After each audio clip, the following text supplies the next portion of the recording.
recap this week? No. What have we been doing?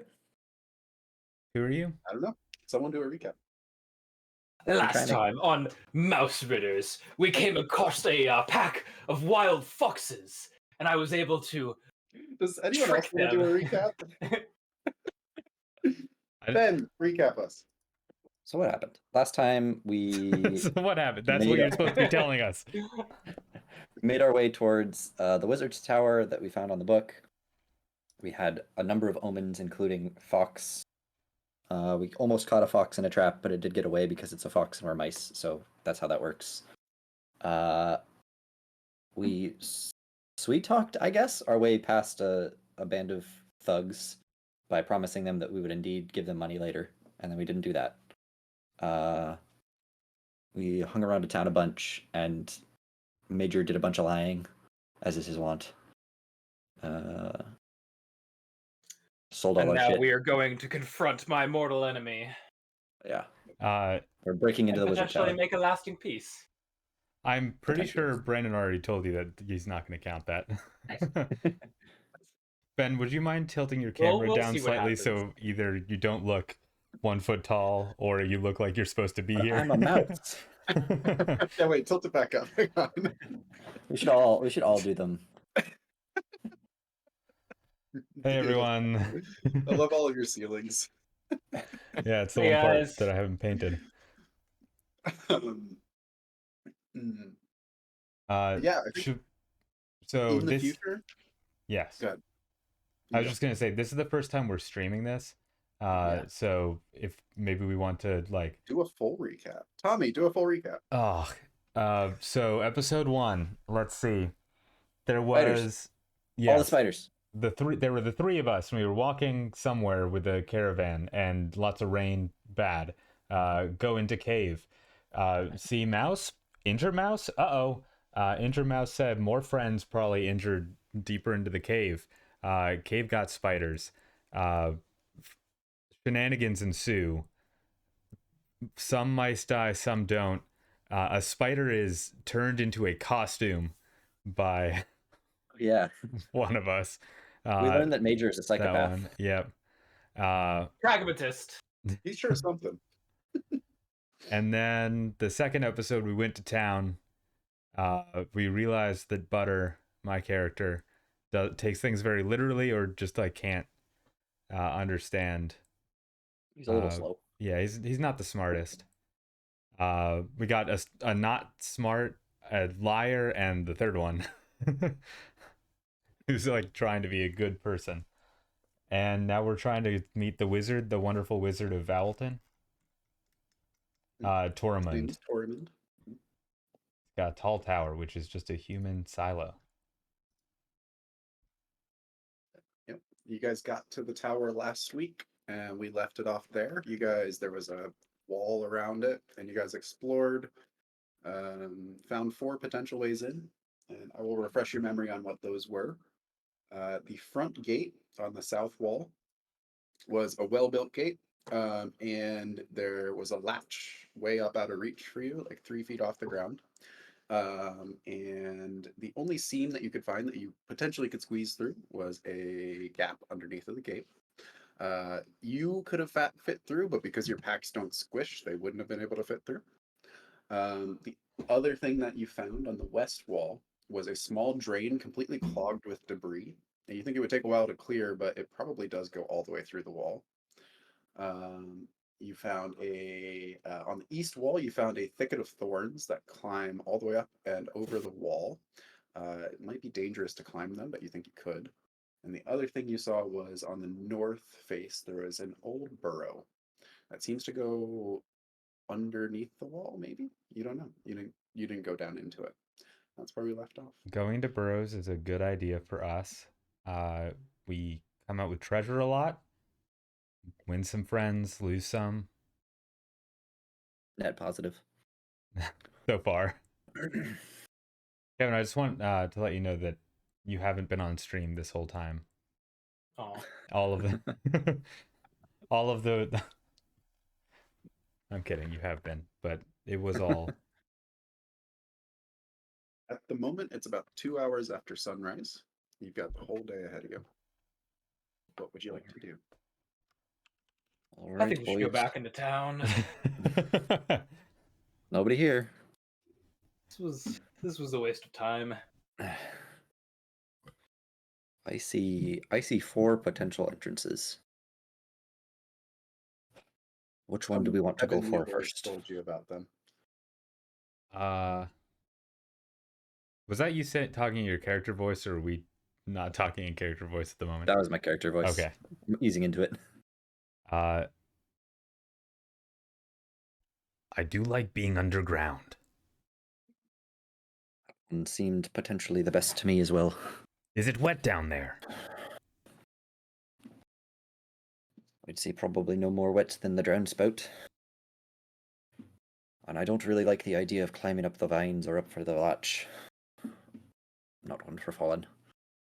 Rather stay down on the solid ground. Well, it's decided then. And Butter starts. He dives right in. Into the burrow? Yep.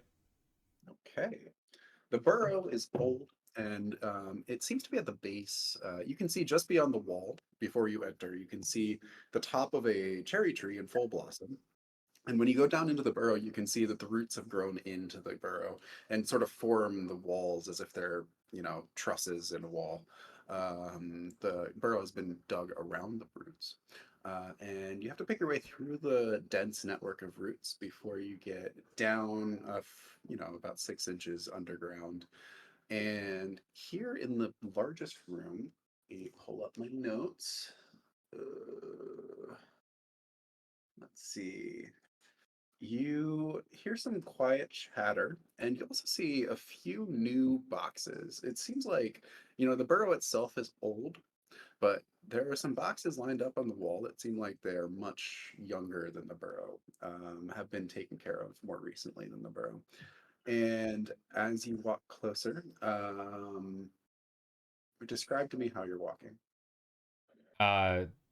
He had dove in. I don't know if he had a plan after that. Okay. Sounds like Butter's first. Yeah. So I think as you dive in, you hear some soft chatter, and then this chatter suddenly goes quiet. Would you like to share the joke with the rest of the class? I think we may have ruined their joke already. Well, that's too bad. Do we try another way? I don't see why we should. This seems perfectly serviceable to me. It's probably just other mice from town. They say they Honestly, I come didn't here even to hear dump themselves. anything. I think it was a trick of your mind. I certainly hope not. I've heard voices before, and it was not a fun time. As you hear that, you hear a soft creak from just out of sight ahead of you. Sorry, stomach troubles. He's just trying to get me killed. Butter, it's dark. Butter lights a torch. Okay.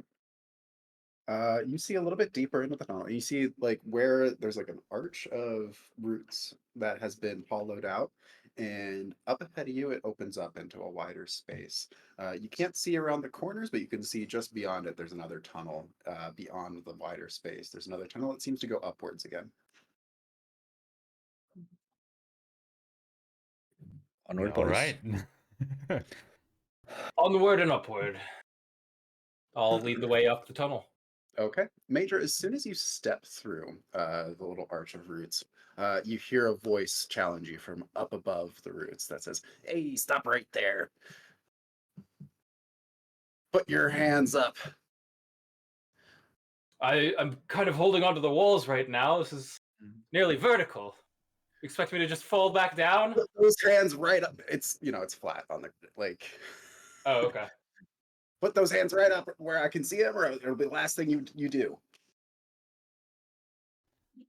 I'm holding a torch. Can you see my hands already? You're just going to need to make yourself visible to me, because I can't know where you're going to be seeing the hands from, and maybe they won't be fully visible to you. It's really for your safety that you show yourself to me. Walk slowly into the middle of the room, okay? Okay, just no need to be uneasy here. It's just you and me, just the two of us. I know that's not the case, okay? The rest of you come on out, okay? I'm holding a torch. You can't blame me for trying. I want everybody in the middle of the room right now, okay? Are you going to join us? I want to see everybody, or bodies will start to drop, okay? That's fine, son. From We where? don't mean any harm. I'm sorry, but he hasn't exactly told us how the bodies are going to start dropping, and I'm inclined to believe that they won't. Have you stayed in the tunnel the whole time? Yes. Okay. Sorrel will push through and walk out to the middle. An arrow Raised. will, so as you are pushing past, an arrow flies through and twangs off of one of the roots behind you. Okay, and now I know. That one was a warning. Next one goes through your throat. See, how are we Message hard, sure? son. How are we sure that he has more than one, though? Major. Just please pay no attention to this one. I want to see everybody. I can't rest easy till I can see everybody. It's all right, son. We don't mean any harm. We're just here to see the Wizard Tormund. We've got a book of his. Thought he might want back. You walked out into the space. Yeah. So you can walk out, and first thing you see is a big hulking mole in the corner, just around the corner. He seems to be tucked away out of sight, and he had a little crossbow aimed at the hole. The other thing you'll see as you turn around is the long, lanky body of a ferret, just kind of arching around the corner with a needle poking straight down. All right, Like there, as a friend. weapon? Yes, like as if it was a sword. Hmm. All right, the rest of you come on out. I was with Sorrel. Which one of them is doing the talking? The ferret is talking. The ferret is? Okay. Ferrets can talk. Alright, yeah, I'll come out. Okay, Butter. Butters with Sorrel. Okay. As Major crosses the threshold, the ferret will kind of like let himself down and kind of block the escape a little bit and be like, "All right, now state your business." We're said. off to see the wizard. Oh, you're off to see the wizard, is you? That's why we're interesting. here. That's mighty interesting. I'm here to see the wizard as well. All right, then let's walk together. Tell me, are you friends of the wizard? Mortal enemy, actually. Oh, It's been a long time. Disregard everything this one says. We'd like to be friends. Like I said, we found one of his books. We're looking to return it to him. The Seemed ferret like it was kind in of an odd like place. he kind of like slinks down and then he like kind of moves a little bit closer to you on his long his like stubby little legs and he like kind of sniffs in your direction and he's like all right, you seem okay. Sorry, I haven't showered recently. You can let those hands down now, okay? I don't mean you any problems. I see no problem with a healthy dose of caution. Yeah, you just startled me. Plenty of strangers on these kinds of streets. That being said, I'd be a little bit more at ease if your mole friend there put his crossbow down. I'm not entirely sure he knows where he's aiming. Give me 1 second. See a star-nosed mole? He's like blind. using a... He totally is blind. Man, a good idea to give him a ranged weapon. Oh goodness, I have to come up with a name for this guy. I forgot to do that. Oh god. Just roll a D100 on the sheet. He's not a mouse though. Yeah, but they can have similar names. The name's Timpy. It's a terrible name. It's not. He has mean parents. Timpy Templeton. Good to me. Man, that's almost as obnoxious as my name. Timby Templeton, Butters. Butters, Timby Templeton. Oh, it's Butterball. Butterball, that's a good name. Look, I'm sorry to have startled you there. Can't be too safe around these parts. I fully agree, sir. I appreciate you not shooting first and asking questions later. He did shoot at us, though. That was just a warning shot. Asked questions first. That's all you can ask. Look, just a little bit jumpy. It's no problems. If there doesn't have to be any problems, you know. One. You said you were here to see the wizard too? Of sorts, yeah. I got a business trading with the wizard, right? Are Although those boxes yours?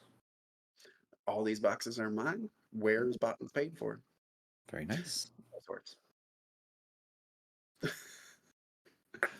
I can appreciate a distinguished businessman. That's good to hear. That's good to hear. Are you a businessman yourself? A tradesman, leather worker. Uh, Not any sort of enterprise as large as yours, I'm sure. But yes. a modest enough of living. Well, Polly here and I, we're running a little bit of a merchant operation, if you will, and we got these goods here, and we're delivering them back to the Emmental Manor. I think you might have heard it.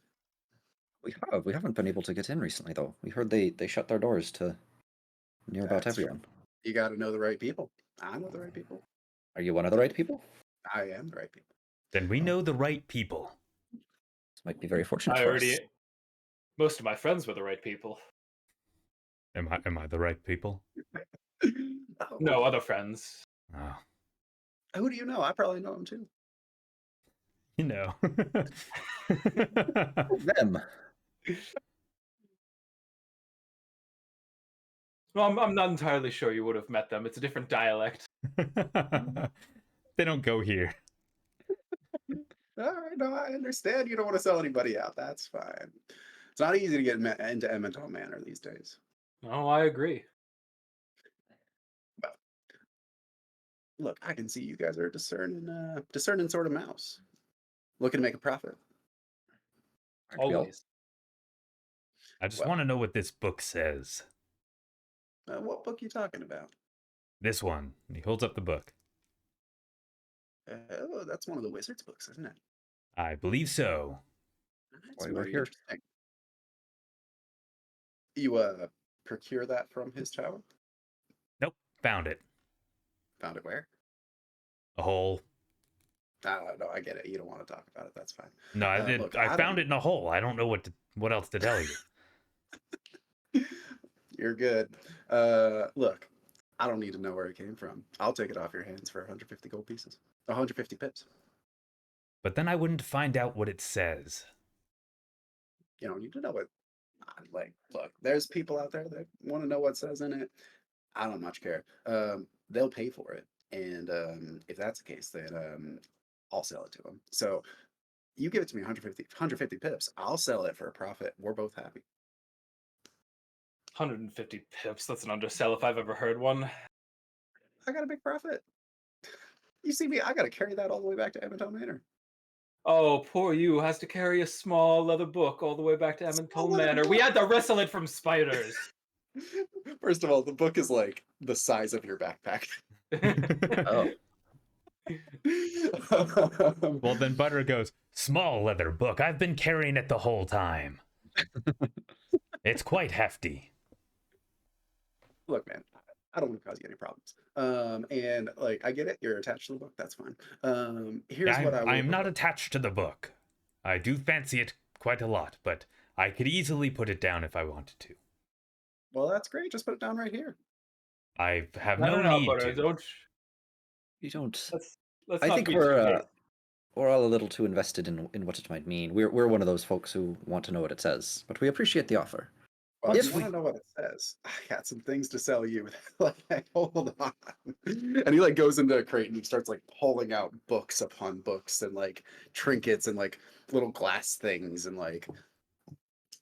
Here's the thing, right? Like, if you're here for magical artifacts, you don't have to go to the wizard. I'm right here. You can buy it from me. I don't know if we Oh. can carry that much. Well, I can't help you there. Would you like us to try? I'm in the business of selling things. I'm not in the business of carrying things. I don't know what to tell you. We're already on our way to see the wizard. If you would just like me to take some of those books, I can take them to the wizard. No, that's not necessary. Look. Polly and I, we have a business relationship with that wizard. But he would rather you not tell him about it. If you picking up what I mean. He walks over to start picking up one of the books. It's in the same kind of like scratchy language. Can't understand a word that's said. This one has a picture of a cloud on it. Seems like the cloud is snowing, maybe. Now that I've picked up what you've put down, I take it to the wizard? None will be wiser of your relationship with the Look, wizard. nah, the wizard gave me that so I could sell it on his behalf. You don't need to take it back to him. He doesn't want it. Okay. And he puts it down. No, I get it. All right, Plus- look, you got a discerning eye. I can see that. Look, here's the thing. My business with the wizard, not exactly above board. If you're picking up what I'm saying, it's Is the wizard decidedly. aware of your business with the wizard? Is the Look, wizard the aware of your doesn't need to know rivalry? about it. He's got tons of stuff in there, and I'm making use of it ways he can't. You know. I think I'm beginning to understand. Yeah. Look. Here, we can make it a court. Actually, look. If you're going in there, it is a chore getting in and out. If you want to bring me some stuff, I will pay real well for it. Better than 150 pips per? Better than 150 pips for that's for sure. Because you got to do the work of getting it out, right? Like right now, it gets here. There's some sense in that business arrangement. Yeah, and I'll tell you what. I'll introduce you to people that can get you into Emmental Manor. He already knows people who can get us into Emmental Manor. Look, if that's the case, then we got no problems. But I'm just saying. If that wasn't the case, would we have problems? No, problems. butter. No problems. Unless you're going to go tell the wizard about us, then we might have a problem. No, I don't think that will be Not- necessary. But Not in our business. I do like you sweetening the pot. It can never hurt to make more friends these days. I could be your friend. I could make you lots of friends, and I can make you lots of money. First of all, So the These best all kinds of sound like good friends. things to me. well, then it sounds like we have a deal. Where Plus, is Holly it? and I were planning to head out around sunset. It's a little bit safer around then to travel, you see. If you're back here by then, we will pay top dollar for anything you get out of the wizard's tower. And if he catches you, just you never saw me. Great, Agreed. awesome.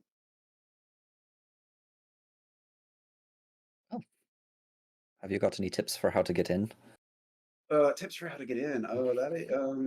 Well, I normally go in through the broken window on next to the front door. If you can get there. Appreciate the intel. You're welcome. And bear in mind, there's he's got a bunch of mice working for him, and they don't take too kindly to intruders carrying It's- his things around. It's not a big deal. It's just mice, but Is he not a mouse himself? no. You thought he was a mouse? That's funny. That was my assumption, I suppose. He's not a mouse. He is an owl. Oh, an owl. Yeah. That's a good bit more All the frightening. more reason to take from him, if you ask me, right? Like owls, natural predators. I don't know why the mice would help him. He's probably up there eating a mouse right now. You're not I assume necessarily under wrong threat about of that. death. My philosophy is take from the predators, give to the prey. I don't know if I want to be prey. I don't want to be prey either. Can I We all gotta change stick together. teams? Working on that. Well, that's great. Look, I don't want to take up too much of your time. Polly and I, we got a lot of packing to do, a lot of inventory. We got a beetle in the back that we got to load up. So we got work to do. You got work to do. You're back here by sunset. We got a deal. Okay, great. And then he walks away. I like him. Polly's Right still then. there squinting at you with her crossbow. I'll wave at him. He gets you. I would like to point out, Mr. DM, that an arrow was fired at us, which, considering it was fired by a blind mole, made it potentially a mortal object. And now we have made lasting peace with them. No. Well, we don't know if it'll be lasting. We'll have to see. At what point does it count as lasting? Because like you could sign a treaty with someone, and if they break it immediately, it's not lasting. Good faith, I guess. The thing that's the deal breaker for me is not the lasting part; it's the mortal enemy part. He fired an arrow at me that could have hit me and really hurt. It was a warning shot. From a Yeah, blind the from a sword blind can tell. ball. The sword From can a- tell. The And bull this had sword is no smarter idea than whether the or not three of that us. arrow could have killed me. Nope, she sure didn't. But it was a warning shot. Well, the mole will kind of like gesture toward the back door, a little bit more hostile than Timpy. That's fine. Everybody needs a bodyguard. All right, shall we press on, boys? Butter starts Seems there's walking. profit to be made. Okay. Well, you guys move on. The backside of the hole is about the same. The roots are maybe a little bit denser here. It seems like you're right at the base of the tree. And sure enough, when you get out of the root, it's like a little tangle of roots around, out of the burrow. It's a tangle of roots around the exit of the burrow. You pop out on the inside of the wall, sure enough. And looking up, you are in the shadow of the glorious pink cherry tree. On your right, coming in, is the main body of the tower. That's a stone tower. And directly overhead is the cherry tree. If you look straight ahead, you see the wall that had been blocking your path is enclosing a small courtyard. In the middle of the courtyard is a small garden that has been overgrown and untended for time immemorial. But it was obviously once a garden, given by the mulchy bed. On the inside of the wall, directly where you came from, directly behind you, is a log pile. And there's a tool shed that the log pile is leaning up against. This might actually need a map, actually. All right, MS Paint it is. All We right, love let's MS see Paint. if I can edit the overlay. On the fly editing. Sorry, Tommy. I mean, it's been up for long enough that maybe it's fine. Is that going to be visible, is the question? So here's your tower. You'll just have to like full screen the Courtyard. There's the gate is here. And the cherry tree is right here. Goodness, that's terrible. Ugh. I need to get myself one of those drawing pads. You guys just popped out, make you red. Here. Here. Oh, that's a deep burrow. Okay. Yeah. The burrow is like up here when you came in. And then, so there is a small tool shed right here, built into the side of the house and the wall. And then there's a log pile right here. Right. And then you've got wall goes around. There is a old garden kind of in the middle of the space. Between you and the gate, there is a pile of trash, like old human chairs and like other stuff around here. There is a doorstep here, and you see looking up right here is the broken window that Tempe told you about. And then there's a hedgerow over here that is blocking your view. And it's completely overgrown and untrimmed. And that's all you can see for right now. I would like to visit the tool shed. Okay. Going back to your The tool people. shed is directly behind you, and it takes some doing to like climb up over the big roots. The roots are like a thick basket of roots at the bottom of the tree that are very old, very grown roots. But It is time for a random encounter as well. Hang on. Oh god.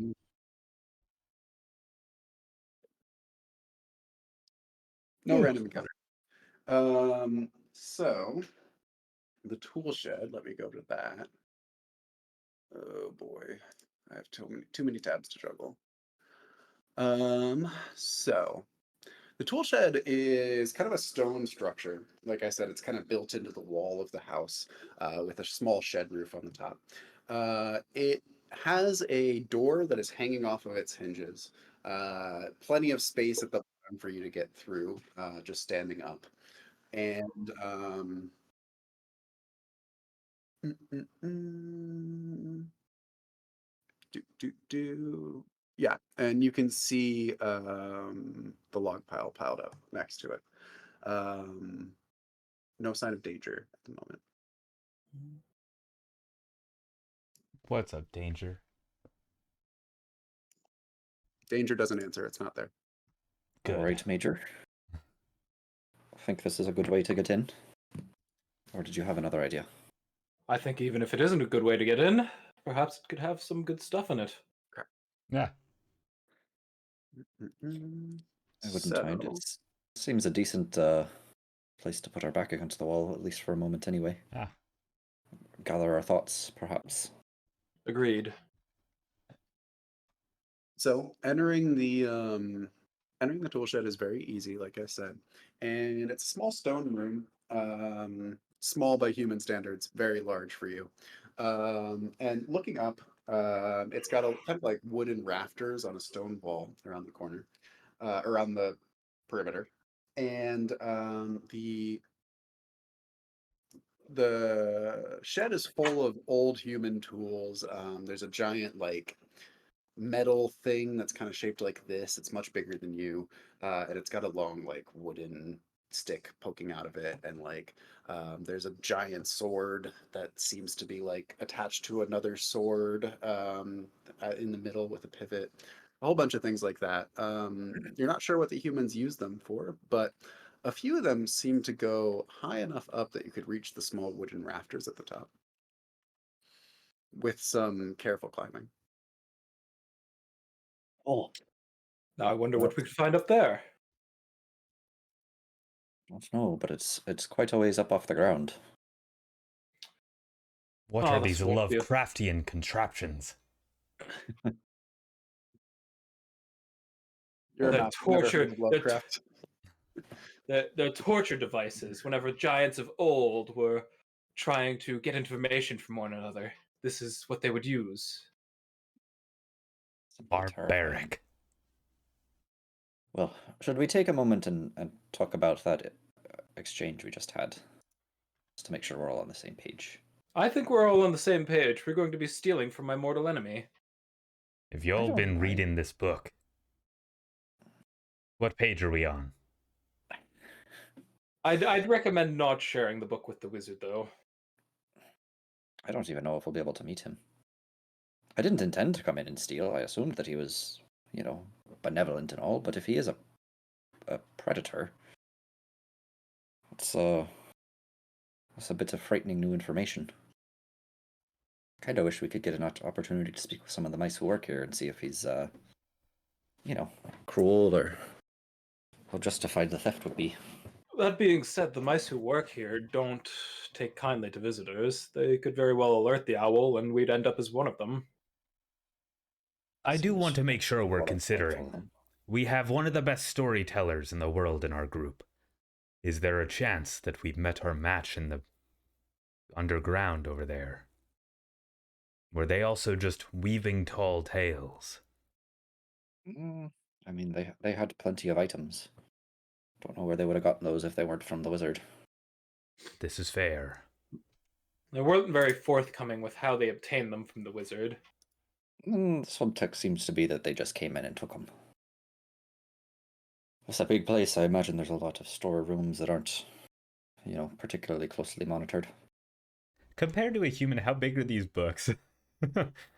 You said they're as big as the backpack. Like, are they credit card sized? Yeah, they seem like little pocket journals compared to a human.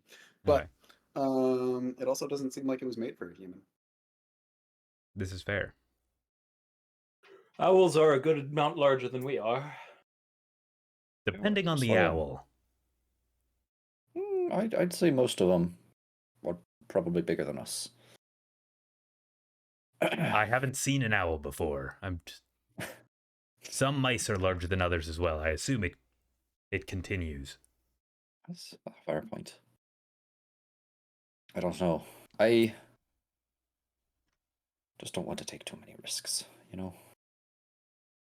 Well, while you're mulling that over, I'm gonna walk over and start climbing up into the rafters. Okay. So you're able to like kind of scramble up. The bottom parts of these tools are, metal, but they've got a lot of like jagged edges that you can grab and kind of pull yourself up. Once you get to the Mhm. wooden halves, though, suddenly it becomes a lot harder to climb. You would know that if you try to climb it, you'd have to make a strength save. Not in so much words, but you'd have to exert yourself to get up. Mm-hmm. Hmm. Well, there's With no way we're anything that- breaking a sweat.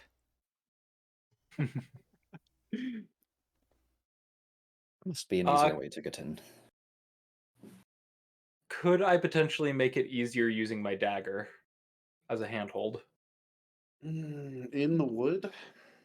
into the wood? Considering that the grains go vertical along the handle of any tool. I would give you advantage on the strength save. I think it'd still be pretty difficult.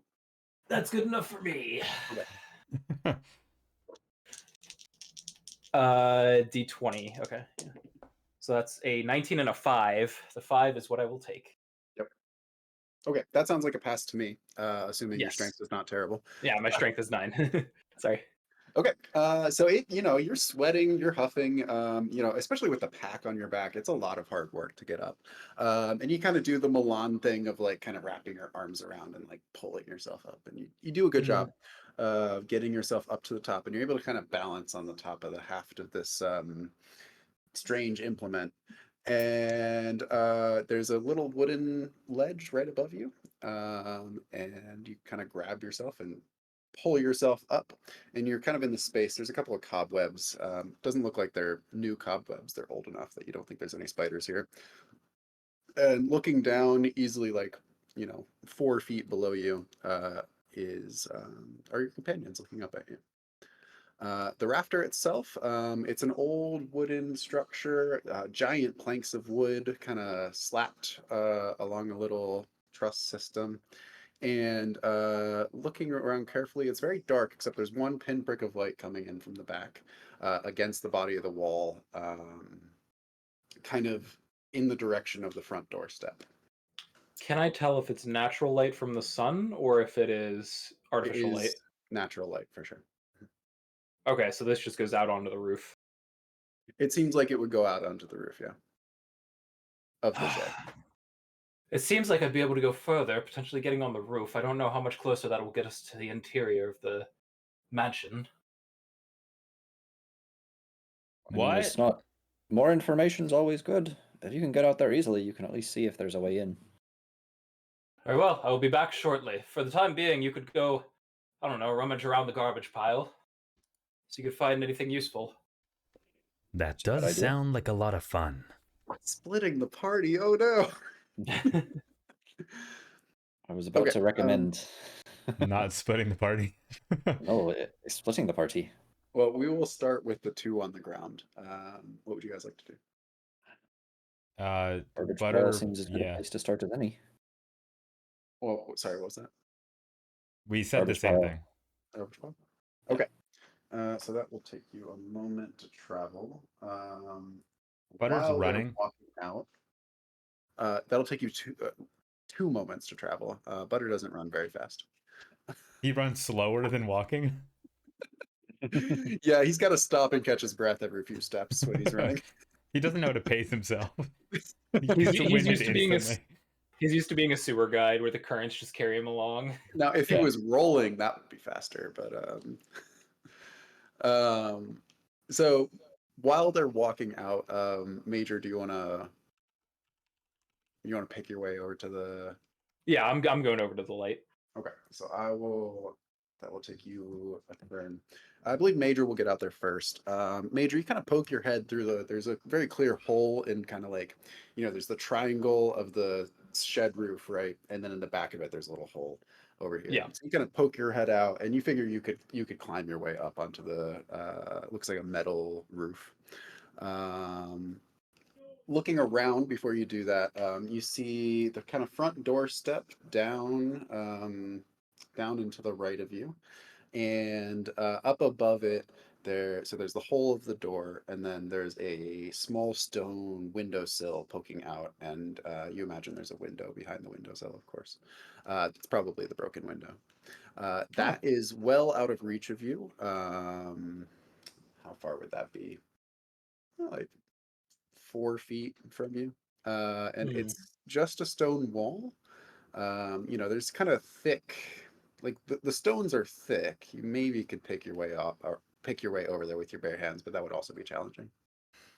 Are there any like debris or branches on top of the roof of the shed? Sure. Yeah, there's underneath the cherry tree, there's a fair amount of branches. Okay. You could probably Anything find a 4 feet? uh yes, but you would not be able to lift it. Yeah, presumably. There's one particularly large one that you think could span the gap, but far, far too heavy for you. It's like 8 times your height or something. Right. More than that. 6 times 4. Okay. 24 times your height.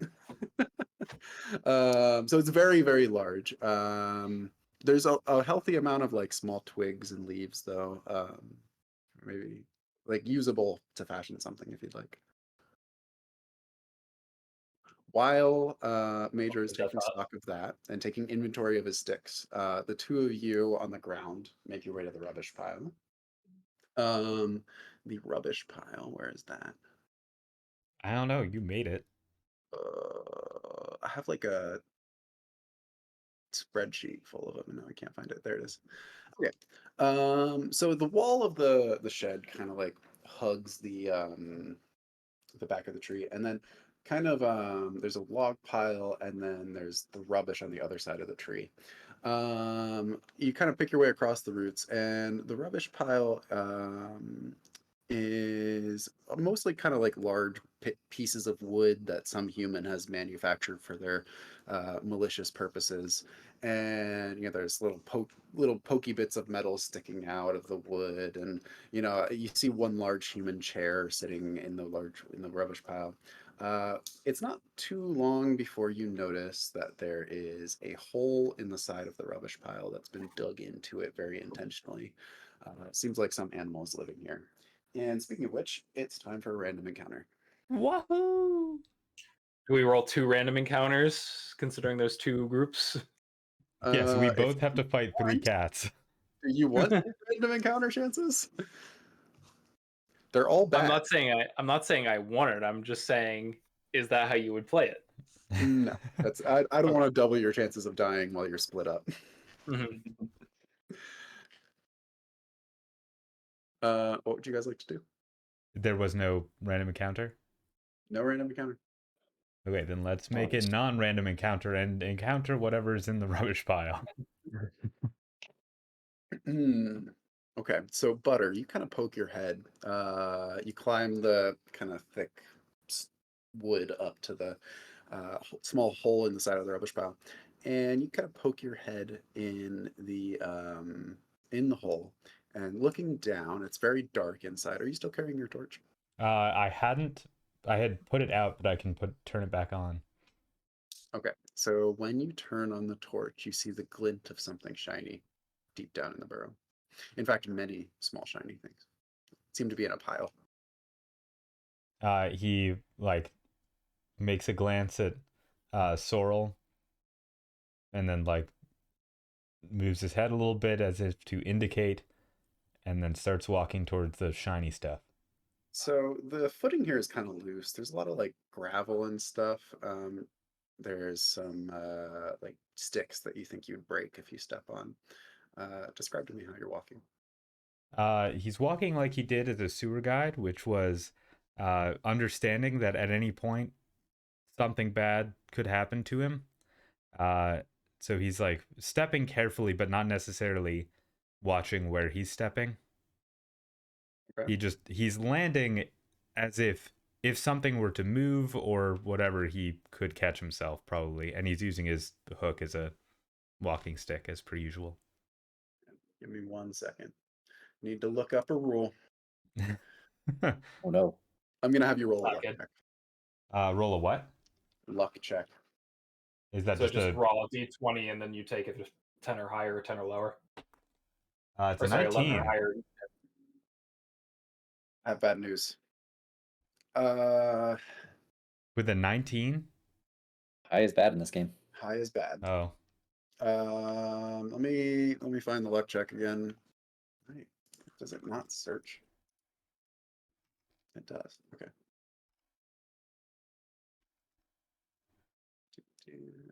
The concept of a luck check is usually just anything that's 50-50, so you could technically flip a coin for it. Yeah. I'm sorry. Roll a d6. I will give you a 2 in 6 chance of avoiding danger. So if you roll a 2 or lower. That's a 5. I have bad news. You're kind of picking your way, and you're looking ahead of you. You're looking for danger at the bottom of the hill, at the bottom of the hole, excuse me. And what you don't see beneath you is a small twig that is very delicate and very fresh. And so when you step on it, there's a loud sound, and suddenly the pile of shiny things at the bottom of the burrow starts to move. Sorrel, the shiny things, they're coming right towards me. Yes, they are. I recommend that we get away from them. Do you turn around to look at Sorrel? No, I think he's like getting ready to catch whatever it is until he figures out what these shiny things So are. the pile of shiny things is very large, and it's all kind of shifting. And some of it is shifting in one direction, and some of it is shifting in the other direction. And unmistakably, at the back of the shiny things, you see 2 large eyes open up. Yeah. Oh. He starts going backwards as quickly as he can. Okay. This is bad. Okay. Uh-oh. I'm trying to think what this could be. I think it's a snake, and those are scales. Sure enough, as you're backing up rapidly, you see a large arrowhead-shaped head come out, and the That's the tongue bad flicks out a kind. few times. All snakes are bad to mice. I don't think the venom is what we're going to worry about. Yeah. I'm gonna be honest with you, you just disturbed the most dangerous thing in this game. Nice. Cool. And it make a initiative check. What is is what that? we're doing? Is that Both of D20? us? Yeah, both of you, since you're here. Is that D20? Yeah. Yes. I Oh, rolled an God. 11. I got a 19 with a dex of 4. Mm-mm. But I am behind Butter. Okay, I rolled a 15. So, Butter, you get to act first, right? You said you rolled 4. I rolled an 11. You rolled 11. You still get to act All right. first. He's gonna run. Okay. Like he's not smart, but he understands when there's a threat. Like he's dealt with those before. There have probably been snakes in the sewer before. Yeah, I would say that's fair. You've seen a snake before, you know the danger you're in. The snake is still a little bit groggy, so it takes a moment for it to. It seems to have been sleeping. It takes a moment for it to take off behind you, but sure enough, you hear the telltale slithering sound behind you. Now, is Um, it cold in this rubbish pile? Is it cold in the rubbish pile? Yes. No, it's a nice spring morning. Hmm. It is going to close the gap behind you. It moves a little bit faster than you. You being a mouse. Um, and you guys both kind of pop out of the burrow hole at once. Sorrel, you see Butter come hurtling out, kind of bouncing out of the burrow hole, and then unmistakably you see a slithering snake come out. The other thing you're going to take stock of is the fact that the snake has a bunch of tiny symbols carved into each and every one of its scales. And I those don't symbols, think they would notice this. uh, Sorrel, watching from a slightly safer distance, notices this. I'm very shrewd. And those symbols seem to kind of like spark and glint in the sunlight. Although sometimes they spark and glint in the shadow. Well, that's not terrifying. What is the rubbish pile consisting of where the hole is? Like, is it It dirt? Is is it it's a little rickety. There's like a couple of like old discarded pieces of wood that are kind of like propping up the hole, and above it is like a bunch of kind of like half rotted fruit and stuff of that nature. It does seem a little bit, precarious? yeah, precarious. Have Butter and the snake both made it fully out, or are they still in the... I will say that you see Butter pop out, and then you see the head of the snake, but it's a very long snake. Okay. So you have time to act before it gets completely clear. Can I knock us, or whatever the verb is for load a stone into my sling, and also yell to Butter, Butter, throw your torch back, and then try and attack whatever is the I perceive to be the weakest point of the whole domino pile. Okay. I will have you make an attack roll. What's the damage dice on that? D6. D6. I'll say, since it's a good plan, on a 3 or higher, you succeed in knocking down the roof of that burrow. Okay. It's a 5. It's a 5? Okay, Mhm. so you kind of twirl the stone a few times and then let loose, and with a crack, you kind of just jolt the primary supporting piece of wood, just enough for the roof of it to kind of shudder and then come down on top of the snake. The snake is half buried now, and you can see it kind of like struggling and wiggling to get out. Butter, it is your turn to act. Butter absolutely throws the torch and then readies his hook, hoping he doesn't have to use it. Okay. So you're stopping and you're turning around and you're throwing the torch. He gets past Sorrel, Okay. and I think I'm he's with you. like he throws it behind him as he's running until he Okay. feels he's at a safe distance. Probably when the crashing noise happens, and then turns around there. Okay. So you kind of toss the torch without looking. I'm gonna say there's no chance of you damaging the snake or anything of that sort. I think he's Um, probably aiming to get it close to the entrance or like Sure. near the wood pile. bits Just of the yeah, trash. like he's not aiming um, for the snake, but to get in the way in some way. so I'm gonna say, there's slim odds of that. Are you trying to like catch the rubbish pile on fire? Potentially, So he I will doesn't. say it's been raining a lot. So all the wood is kind of waterlogged, and you would know this, before making the plan. Um, so it's not going to catch right away, but maybe in a few moments it will. Okay, I think he would aim for near the entrance just so that like it's a slight, even if it is a slight like oh I don't want to be close to the fire sort of hindrance. Okay. So what I'll say is you throw it and you see it kind of like the warm light of the torch kind of illuminate the area around where it fell, and you turn around and you ready your hook arm, and you see the snake struggling, and like a few times the rubbish pile kind of shifts under its muscles. You figure you've got only moments before it breaks free. We should keep going. I agree. And they Snakes can't run. climb. Some can. It depends on the Sorrel's gonna snake. bet on this one is not good at it and is gonna run back to the what's it called? Tool shed. Okay. While that's happening, Major, you're standing, you got your head kind of poking out the hole of the roof, and you're kind of taking stock of all the sticks on top of the roof and kind of like collecting them. And then down below, you hear a commotion and then a crash as something happens. And you looking down to see what's happening, you unmistakably see two small mice running and one squirming snake at the bottom. You hear a lot of squeaking as well as we scream. Turn my back for 5 minutes. I'm looking around the roof. This especially large stick, noting that it is a triangular roof, not knowing the coefficient of friction between the two. Am I able to push it to have it start sliding down the roof at all? It's so big. Like, I don't know. You know, we're talking about something that's like easily like 30 times your body weight. Get a lever. Okay.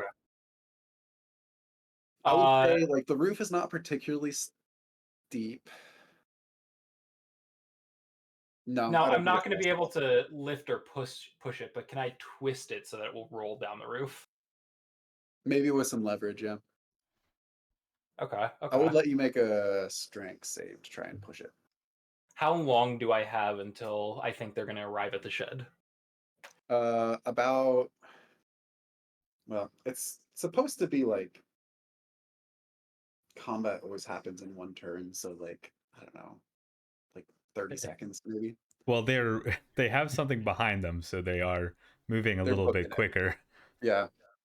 So what I'm gonna do is I'm gonna take like for me it's like the size of a staff, a stick that's just lying on Sure. the roof somewhere. Yeah. And I'm going to go to the very end of the biggest stick I can find, that really big one that's 30 times my weight. Sure. And I'm just going to start lever arming it to like push it to rotate around Okay. the center point until Make I a feel strength it start to. Okay. Yeah. 18. 18. Yeah. Man, you lever and you lever and you lever, and it's just like it's in there. It seems like maybe the stick is rotting a little bit, so it kind of flexes more than you would want. It's just not happening. Do you want to adapt in any way? I thought the lever arm was going to give me advantage. No, the lever arm made it possible. The lever. Okay. Okay. Now, when you say the wood is rotting and it's sticking, I look Really down the. sticking. It's just kind of flexing. Like it doesn't all move Mhm. in one piece the way you would hope. But I want to note that rotting wood will tend to sort of bind to whatever it's on top of, and that might Sure. be preventing me from completely moving the whole thing. So I just want to Sure. look down and see if there's any like gunk or moss or anything that's sticking to the roof. Yeah, and I think especially like since it's kind of like lying across this metal roof, like it's accumulated a good amount of dirt and leaves and that kind of thing. And yeah, you think like maybe since it's kind of muddy up here, it's possible that the gunk is kind of sticking the wood to the roof. Okay.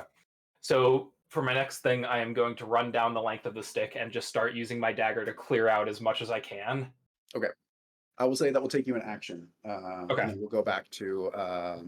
But you can definitely do that without Okay. a save. We'll go back to Sorrel and Butter. Where are you guys going? To the shed, probably. Okay. Yeah, I'm aiming to get basically to where Major is. Into the Okay, shed so and you up the guys, you know, the door is kind of hanging off its hinges. There's a big gap in the bottom, plenty big enough for you, and definitely plenty big enough for the snake.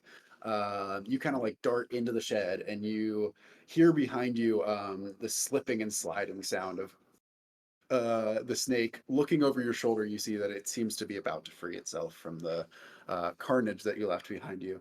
You take stock of the shed. What would you like to do? Climb. Climb the tools, Yes. Yeah, I think so. unassisted. I have a hook arm. Hook arm. How do you use that to climb? Same way I did in episode 1, which only the our biggest and brightest Only us. fans would remember. Actually, I think I wasn't recording at the point that I used it. Clearly, I'm not a biggest and Last brightest episode. fan.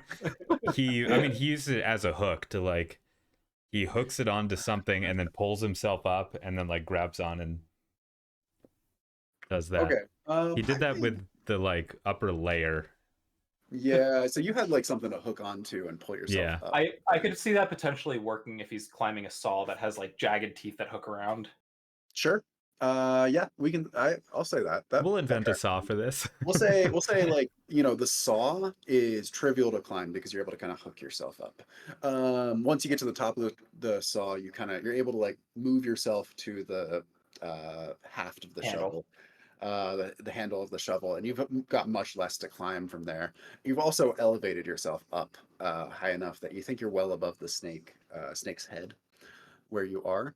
So I'll give you advantage on the strength save if you'd like to try to climb from there. Sorrel, what are you doing? I would like to use my sling to climb the shaft of the shovel Mulan style, where you Uh-huh. like wrap it around and it's just your own weight keeps the friction to help you slide up. I'll give you advantage on the save for that. Strength save? Yeah.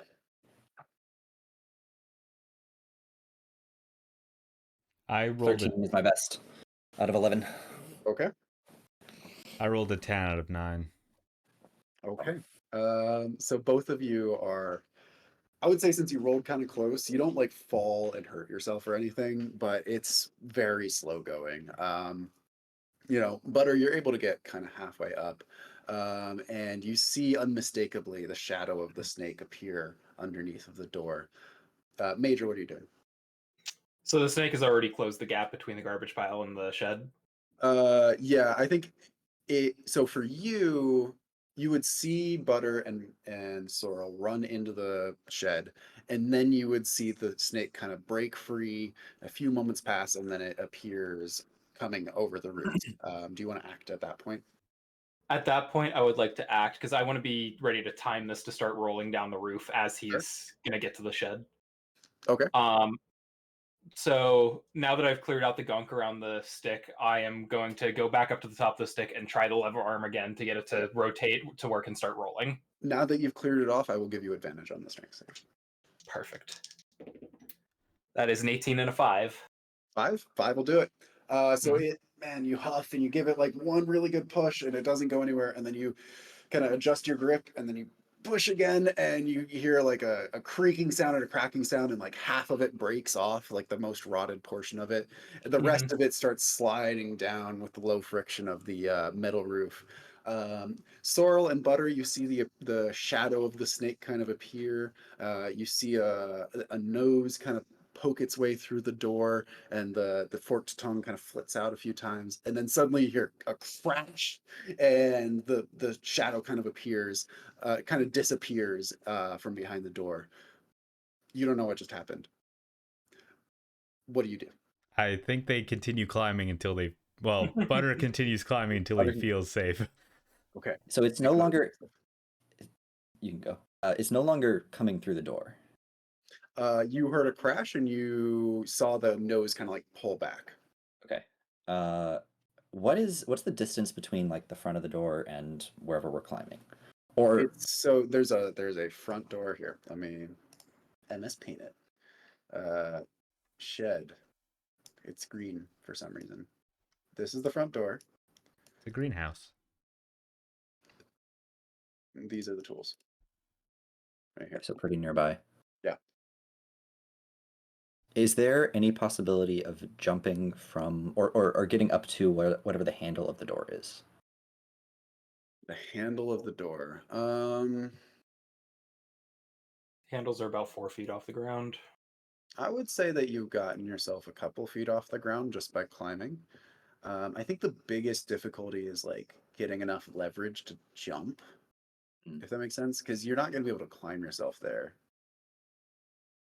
I think you would know it's not particularly realistic without some help. Okay. Then I think I'll just keep climbing up. Maybe I can get it from the rafters or whatever, but for Okay. now, keep climbing up the shovel. Come on. Tommy, make a strength save as well. Yes. There we go. 4. What'd you get? I think that is a success. Yep. 8 out of 11. 8. Great. Okay. The both of you, hearing the crash, you take advantage of the moment to kind of like set your jaw, climb yourself with a little bit more determination, and Butter, you're the first one to make it to the top.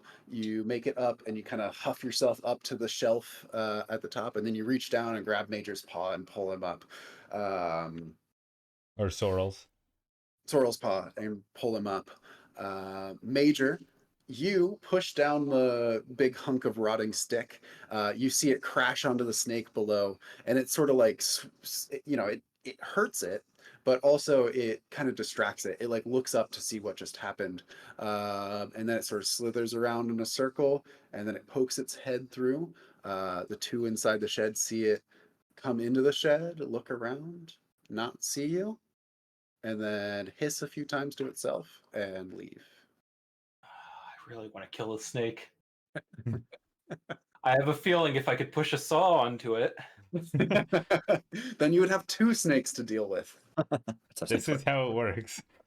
Yep. I gotta get something to drink. You guys discuss. All right. I want to know what kind of snake Brandon decided this was going to be, because for it to escape the like rubbish pile and get to the door that quickly, it's got to The be scary like snake. a racer or something. But I don't know. Racers aren't venomous. I googled it to find out, and racers can move 8 to 10 miles an hour, which is crazy. That's scary. I mean, I don't know how they move on land, but because it was raining a lot lately, it could have been caught from the flooding. It could be a copperhead. This is fair. I don't think they're particularly fast. Is this the No. discussion that Butter's having? I will No, tell you, this is just I like if snakes. you're looking for your own edification, this snake comes from the rule book. It is not a real snake. Aw, Mm. lame. All right. You telling me that mice aren't adventurers either? Dude, it's This crazy. game not Actually, based in reality? Saying there aren't spiders that are bigger than mice. You're telling me that the Great Kitsada wasn't the greatest fox rider that ever lived? No one has told you that's not true, but also no one has ever told that story except for you. So, Major and Sorrel, excuse me, Sorrel and Butter, you are both huffing and puffing, kind of like taking a moment to catch your breath. You hear the pitter patter of Major's soft Soft paws on Pete's. the roof. I will take Pete's. What would you My guys like to manly paw stomps. do? Stops. Goosh, goosh, goosh. Another monster. What would you guys like to do? Well, I'm Sure. gonna help them the rest of the way up into the rafters. Sure, you kind of you kind of poke your nose down underneath of the roof into the hole that you were just looking at, and you see the two of them on the shelf recovering themselves. Come on, not much farther now. We've got a short bridge to gap onto the window. Come on, hobbits. That was Smeagol will show the way. not my favorite couple of minutes I've ever had. Good lord. I Yeah. do want to know what was so shiny down there, though. I think it was the snake. Oh, that would make sense if I had thought about it. Major, I will say, was that you? who could say? It could have been the work of the gods with how ingenious it was. All right, that's a yes. Did you I did will you see say, how I'm impressed. Butter- I've never seen Butter. I never expected Butters to be able to run so fast. I didn't Butter, think I you could feel run like that you lost fast a few either. pounds, just a few Was there, ounces. Just was there running. smoke coming from that garbage pile as well? Did you leave your tail on fire from the speed? No, that was Butter's torch. Hmm. An attempt to distract. A valiant effort, I would say. Did you see how hurt it seemed to be? Whatever that Oh, blood it bang was. didn't seem to want to deal with us anymore. That's for sure. Had some sort of strange carvings on its scales. Seemed interesting and potentially valuable. So Well, I don't know that I want to tango with it just this moment, but don't know. Maybe if we can get the drop on it some other time. that being considered, if I wasn't already mortal enemies with the wizard, just became mortal enemies with his pet. Yeah. Speaking of the wizard, did you find any other ways into the tower? Well, I was hoping to use that stick for other means, but come take a look. I shall do so. Yeah, you Come guys. up to the gap by the windowsill that we have to cross. Yeah, you guys would be able to see the same thing that Major saw. It's maybe feasible to kind of pick your way over the large, thick stones of this wall, especially since the grout is kind of large for you, right? Like it's like this big on you. Um, but you know, it's not easy. You're winded. It might be challenging. I would have liked to somehow get that stick bridging the gap, but seeing how rotted it was, it never would have held our weight. Yeah. Looking I'm around, grateful for the service it gave us anyway. it's true. What do we have between us? Anyone have any rope or? You're able to take stock of your situation first of all. How many feet of rope would you like me to happen to have? There's a few things that you wouldn't have noticed at first, but you're now like looking for other options. The first thing you notice is that the cherry tree that you're standing underneath of, it actually reaches up a fairly good distance, and one of the large boughs of the tree reaches up and actually kind of penetrates into a large hole in the roof of the tower. The other thing you'll notice about the cherry tree is that the boughs also kind of, weighed down by the weight of the flowers. They're actually kind of close to the ground. Maybe not within mouse reaching distance, but you think you might be able to work your way up into the tree, or maybe climb the trunk of the tree somehow. What else would you notice from here?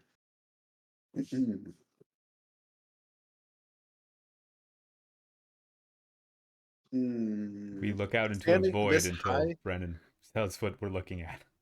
standing this high above the garden as well, the little courtyard.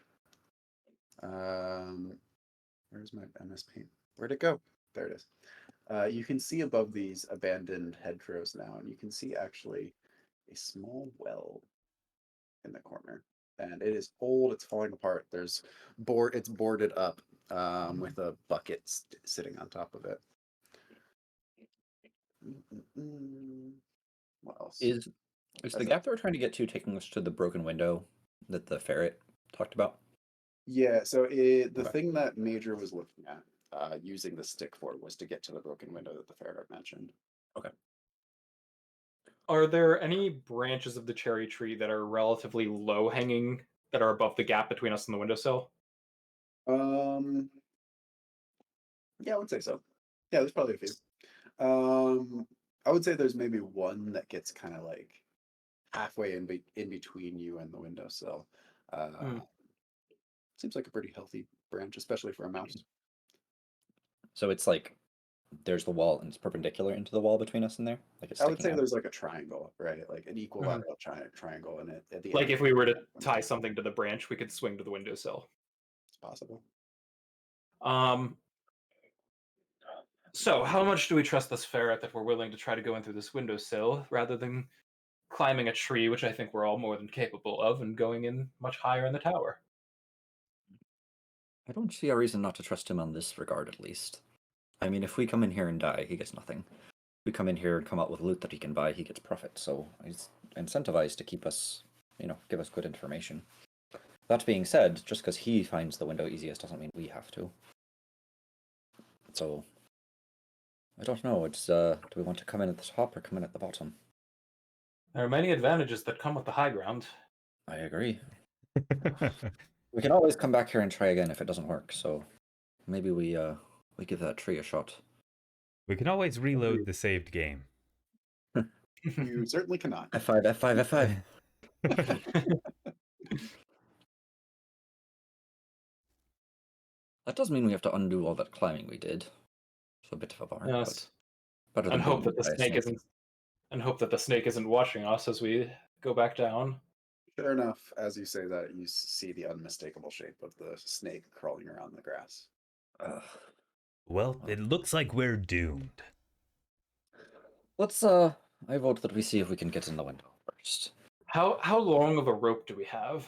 I don't think We we have happen any. to have. I do have But- string. I have a Like, spool of one? thread. Yeah, that's enough. You could probably throw a lasso. I I've don't also know got how. a sling. We could tie a bit of rope to one of my stones and I could toss it over the top. How And then have high to up wait is this to get branch back. above us? It's not particularly, like maybe 6 inches above you. Oh. In terms of like swingable, maybe not, but you could totally lasso it and get to the branch. So We do like, that. the windowsill is kind of on eye level with you, and then the branch is like 6 inches up and like 3 feet out. So it doesn't feel like you could like swing to the other side necessarily Mm. from that branch in particular. But you at can least get to the get branch. us to the cherry tree without having to go through the snake. I feel like going through the snake would end poorly for us. I agree. Let's try and avoid that for now, at least. So we've got better weapons or something. Butter takes the spool of thread out of his pack and pulls off however much he thinks he needs. I don't know how we're going to do, like how much he has, or if it's just. You can put a usage mark on it for this. Do I ever get that back? If you recover the rope, I would say yeah. Oh, okay, cool. It's elven rope, so once I tug on it twice, it'll just like undo and. Nope. Perfectly mundane rope. It's actually 6 rat thread. Sorry, it's thread. Yeah. 6 inches doesn't seem like too big of a stick that between the three of us we couldn't stand it up vertical. So it's above you and also out. So it's like in terms of like above the ground, it's like 5 feet above the ground. Mm-hmm. Kevin, I want you to silently think about the wording that you chose just there. Oh, I understand.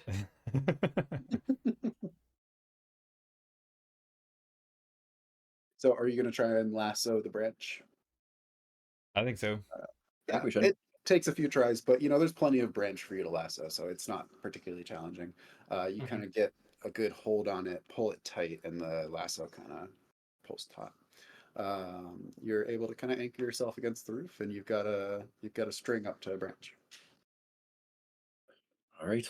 Who wants to climb it first? Tally ho! And I'm going to begin climbing this rope. Okay. Describe to me how you climb the rope. Oh, this is like classic mountaineer. Like I am horizontal compared to the ground. I've got both arms on the rope, but I'm walking with my feet against the wall. Excellent. Yeah, so it kind of goes out from the wall far enough that you're not able to just like walk against the wall.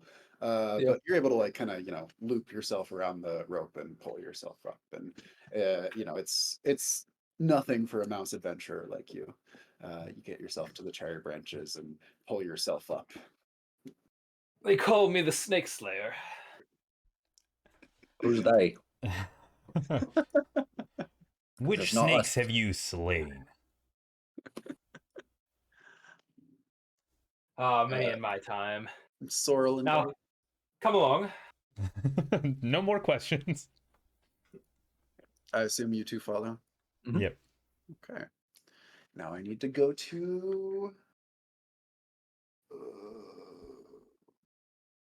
there. Okay. Sorry, this is like a very complicated map. Okay, so you Makes kind of pull sense. yourselves up, and you kind of like help. Major like reaches out and helps you out to the branch. You're surrounded by a sea of pink flowers, and now that you're inside of the tree's like sort of canopy, sort of exterior thing, A one bunch you of can see bees attack. you can see the windowsill pretty clearly now, and sure enough, there's the broken window that the ferret told you about.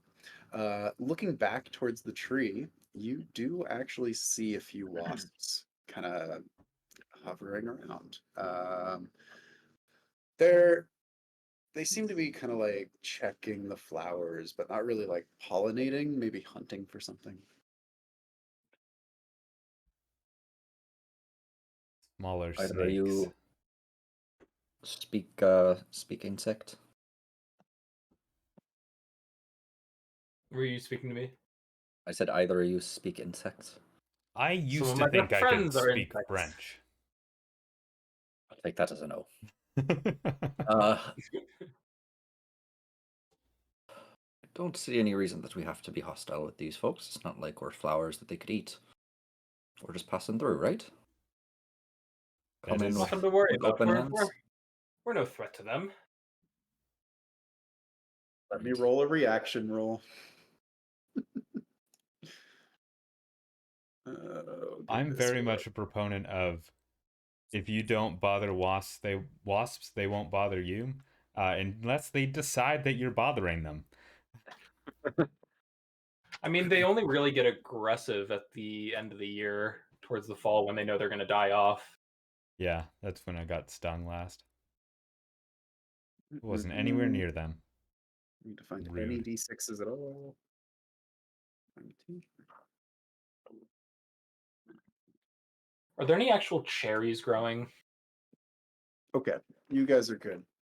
Yeah, they don't seem to really care about you. They noticed you. They kind of like fly over and then fly away, but they don't care about you right now. Are there any cherries growing? No, not yet. It's too early in the season. The flowers are the cherries, or they will be. Mhm. Yeah. Whoa.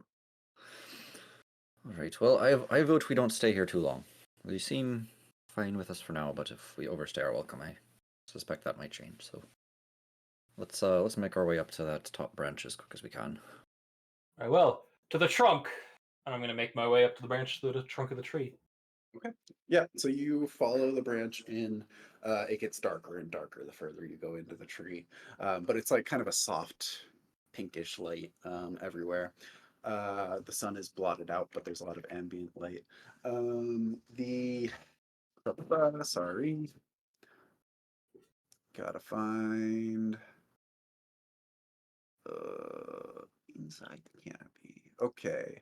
So the tree branches all kind of focus in on one large kind of trunk space in the middle. You're on one of the lower branches. You see up in like kind of the crown of the tree. There is what appears to be a wasp nest. And it's kind of like the old kind of papery material, and the wasp nest is actually kind of built around some shiny object. And when you look closer, you see that it's got like a glass face, and then it's got kind of arms spinning around slowly. It seems very valuable, some sort of human magic thing. So how do we get the snake to the bottom of the How- tree and then convince the wasps that it cut down their nest? Wasps aren't the most intelligent creatures. I believe if you simply bring the nest to the snake, they will see it as the closest target. Unless we are caught removing the nest ourselves. Also, as we're walking up the branch of this tree, I would like to be picking some of the cherry petals and attaching them to my disguise kit to make a sort of cherry petal ghillie suit. Great. Yeah, there's plenty of cherry flowers around for you to like. And frankly, it only takes like 2 petals for you to cover yourself completely. Cool. Can I also say that I retrieved the rope? The string? So I think it's fair to say that you would have to tie the rope to something in order to climb across it. If you can describe to me how you would get it back, then I will let you have it. He could do the like really cheap way, or like not caring way of just cutting the where the knot is, and then he has just a slightly shorter piece of rope. Well, but we'd have to have tied it off where we left from. Oh, Not okay. necessarily, because the way you typically get something over a branch is you tie something heavy to it and throw that over the branch. So you would have had twice the length of rope as it took to get there, but it would have just been looped over, and then you were climbing using 2 pieces at the same time. I But thought we it was lassoed it, which was a Yeah. knot on one end. I don't know. and I don't know. Because that's the first thing that popped into my head. If that's not how you would have done it. Okay. I don't know how we would have lassoed it based on how it was laid out. Sure. So it literally just would have been draped over the branch. I will write Yeah. down that I've left a piece of string of thread here, and then one day we will return. I think it's. I think even if you were able to salvage some of it, I would still ask you to mark it as one usage. Okay. So Then I'll leave it there for future uses. okay. I have written it in the world notes that there is thread in the cherry tree. Well, we can't exactly leave this behind. He is an owl, after all. If he flies around and sees a random piece of thread on a branch in the easiest way to enter his home, he may grow suspicious. It'll be dark. He's an owl. They have incredible hearing. Sure. Now that we have I'd imagine that whatever business we do getting it out would pose more risk than the idea of him possibly seeing a tiny bit of thread in his entire property. He's incredibly wise, though. He would look at this thread and just know everything that has happened. Pretty Clearly, the nice. snake had been One of One of involved. them is a Mausritter cherry can blossom right do. now. I mean, a thread doesn't end up attached to a branch right next to the entrance to his home unintentionally. It assumes that he's even see it in the first place. Balloons. I've always found it better to stay safe than sorry, and if it's a simple matter of cutting the thread, I have the dagger. Can we cut it from that side? God, It's attached to the branch we're on, isn't it? I thought we Yes. had to tie it to the other side. Was the problem? Yeah. Like we had to tie it down so that we could climb up it. Because you need it to be taut somehow. I can't. just Oh, keep okay. Because you had to like cross a gap. It's not just like from the bottom. Either way, well. I prefer. I think we can. I Yeah, we prefer can to cut cut it the from our top, right? side. Yeah, I'll that's. just cut it from the top. See a reason to. Okay. Great. Yeah. So it kind of like falls down limply because it's it's thread. It kind of Mhm. floats in the air a little bit. The yeah. So Won't we potentially need that to get back? If we're you going... can't use it now. There'll be other ways. It's easier to go down than up. Agreed. It's a little more painful sometimes. The way I intend to get out of here, we won't need to climb down. We'll soar out on the back of an owl. So while you're doing that, a few more wasps kind of mill around. This seems to be the hub of their activity. You are going to get a random encounter. Could it be wasps? It's an omen. Let me look at my encounter table. It's the omen. There's wasps near here. You hear a lot Well, of those buzzing. You look into the wasp nest and you think you see a fox footprint. Clearly, a fox has been in this tree. There's a piece of thread. That might mean that mice were about. Okay, I'll tell you what the omen you get is. You're actually going to see the thing. It's flying high above you. There's a dark shadow. It kind of flies in a straight line from one tree to another, and then from another tree to another. After a few minutes of looking, it seems to be a crow. It doesn't seem like it's not a falcon or anything. It doesn't seem to be hunting, but it does seem to be looking for something. I wonder if that crow knows the wizard. It'll soon not be spotted if I can help it. What do you say, So- boys? Keep on going? Many of my friends were crows. A lot of friends, huh? So there's like kind of the tree canopy high above you, and then there's kind of the crown of the tree at the top. The branch that goes into the hole in the upper floor, the roof of the tower, is a little bit lower than the crown. You also would be able to see that one of the outstretched branches has a nest in it, a bird nest. Could we God ID almighty, a there's crow nest lots of on danger. site?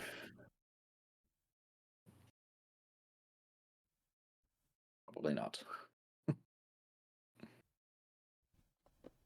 Major, I mean, are you what? Go for Major. it. Major. I'm trying to sneak around.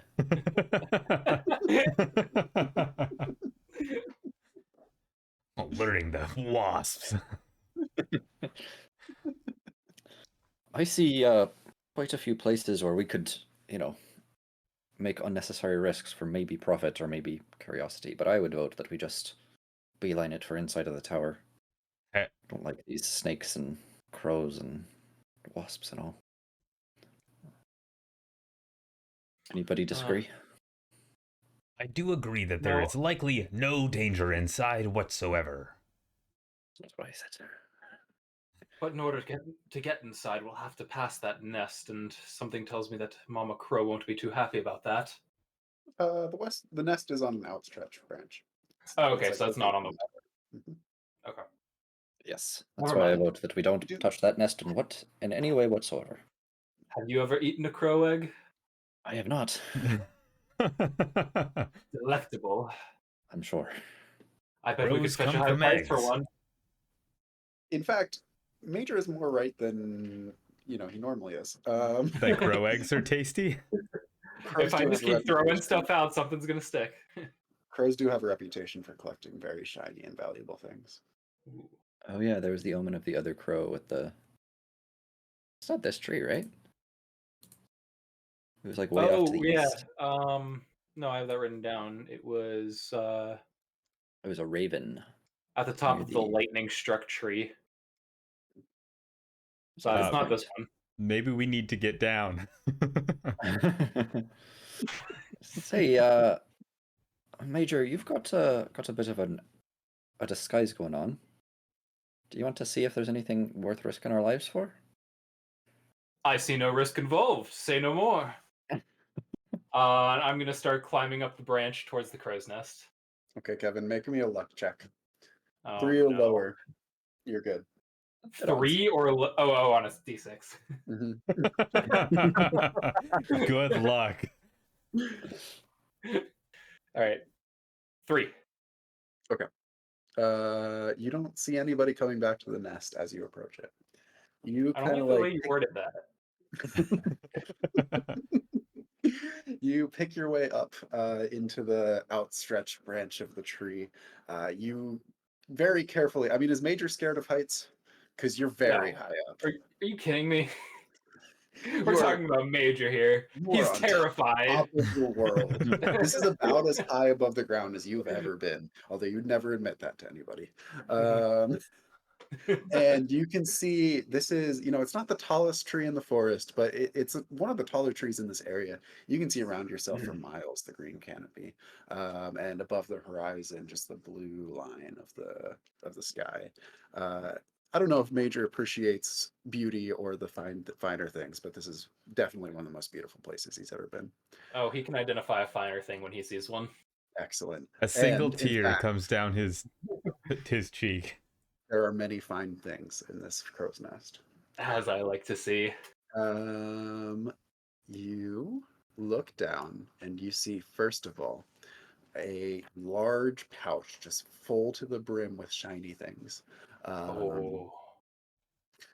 The other thing you see is it's like kind of a green stone statue of a fox with its kind of head tucked in and its tail curled around itself. It's kind of Aw. round shaped, and it's kind of like about as big as you. For reference, it would take up 4 slots in your inventory, but it would be worth figured. an absurd amount of money. Yeah. You also see a small stone tablet. You would recognize it as a magic spell. And you see a golden band, also very, very large. You could probably wrap it around yourself multiple times, just decorated to the brim with small gemstones. You also think it would fetch an absurd amount of money. I'm thinking to myself right now, so I'm not saying any of this out loud, but Do you see Um, anything good up there, Major? I would need more inventory space than what I have to get all of this down. So I would just be looking for the most valuable thing alone can get down, because in order to get them up there, we would need to make them disguises as well, but we don't have proper disguise kits for that. And so I'm not sure they would be able to sneak past the crow. I was lucky enough to do it as is. So I am going to leave behind my rations that I have used twice now. So there was only one use left on those. Why are there seeds in Leave a the little nest? ties for the crow. which will give me just enough inventory slots to pick up the fox statue. Okay. Roll me another luck check. 2. 2. Yeah, no sign of the crow. You kind of pick it up and heft it. It's really, really heavy, and you're kind of able to like shove it into your pack. A Anything else you big wanna do? pack. You can like get your arms around it. Like it's not like bigger than Major, but it's still like very big for him. Okay, is there a object for this? I never made 2x2 objects, so I'm just going to do 2x1s. Yeah, do 2 treasure things. You can mark them as worth 1,000 pieces each. So it'll be a 2,000 piece object. 2,000 pip object. Sorry. This was a good haul. Yeah.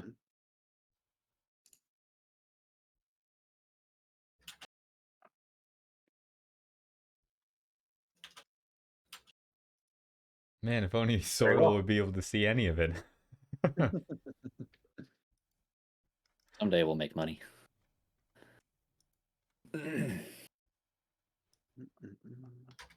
What else would you like to do, Kevin? Major. You could just. At that point, I'm just going to come back down. I am completely full on inventory. I'll report back to them. They can decide the risk for themselves, but there's nothing more I can do up here. There's no eggs, right? No eggs. No. No eggs. As you're making your way back down, I'd like you to make one more luck check. A lot of luck involved here, but Yep. that's a 1. We're just going down, baby. There you go. Mage is a His lucky next guy. roll is going to be a 0. 3, 2, 1. Have you ever seen Slay the Spire? There's an encounter where it's like you can pay 7 health to get a bonus, and then also the exit button is pay 7 health. So that's where I got the idea from, where it's like you can keep pushing your luck, and then you realize, oh wait, I also have to leave. Yeah. That was a 1 in 8 chance. Go me. Yeah. Okay. Yeah, you make your way back down with a much, much heavier pack. What would you guys like to do next? Okay. So Sorel, there was nothing up there. Butter, there was a lot up there. You should definitely go fill up your pack.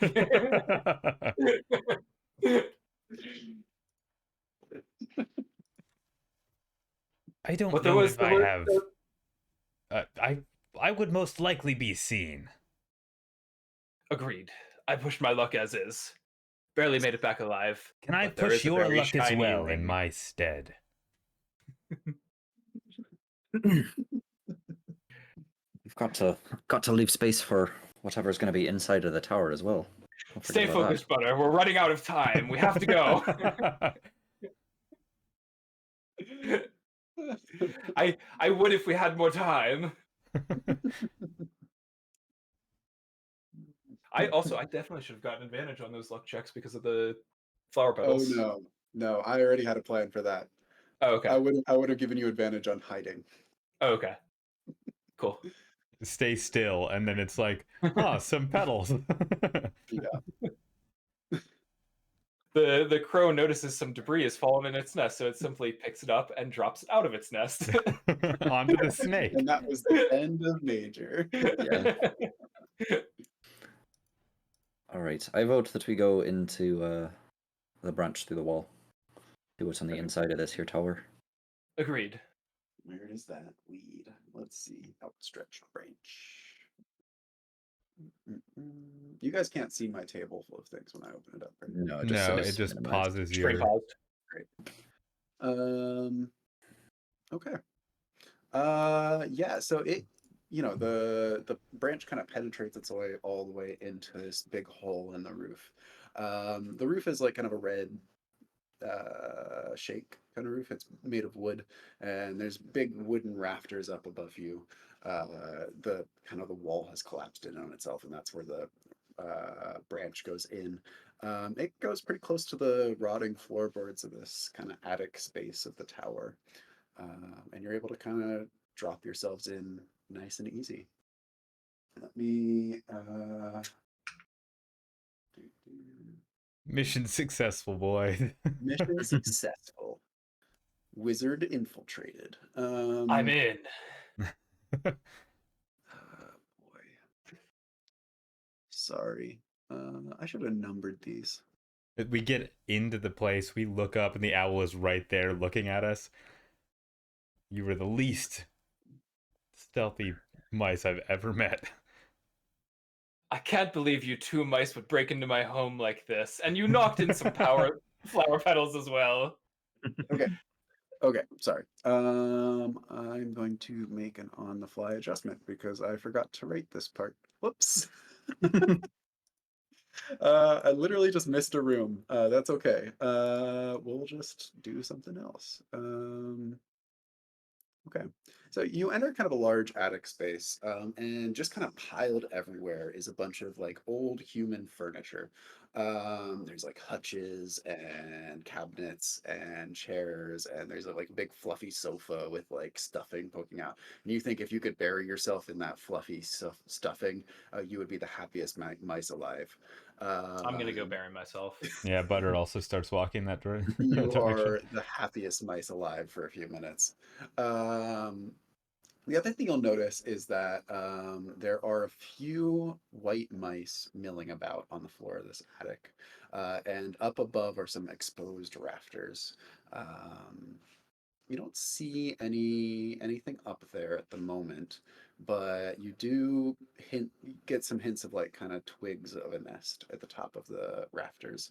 The mice are milling about. They seem to be kind of around a kind of jewelry chest that has fallen down onto the floor. It is, it's kind of like if you look at like people like around a construction site, like with drawings in their hands and like they're looking at this building sized jewelry box. One guy's Uh, digging and the rest of them are watching. Or yeah, supervising. exactly. One of them is kind of like poking at the lock. They seem to be trying to open it. All right. So, are we gonna just go up and talk to them? We're gonna take this Well, I think stealthy. it's- What's the play? I I still think it's think we best could. that they don't see us. Their loyalties lie with the owl.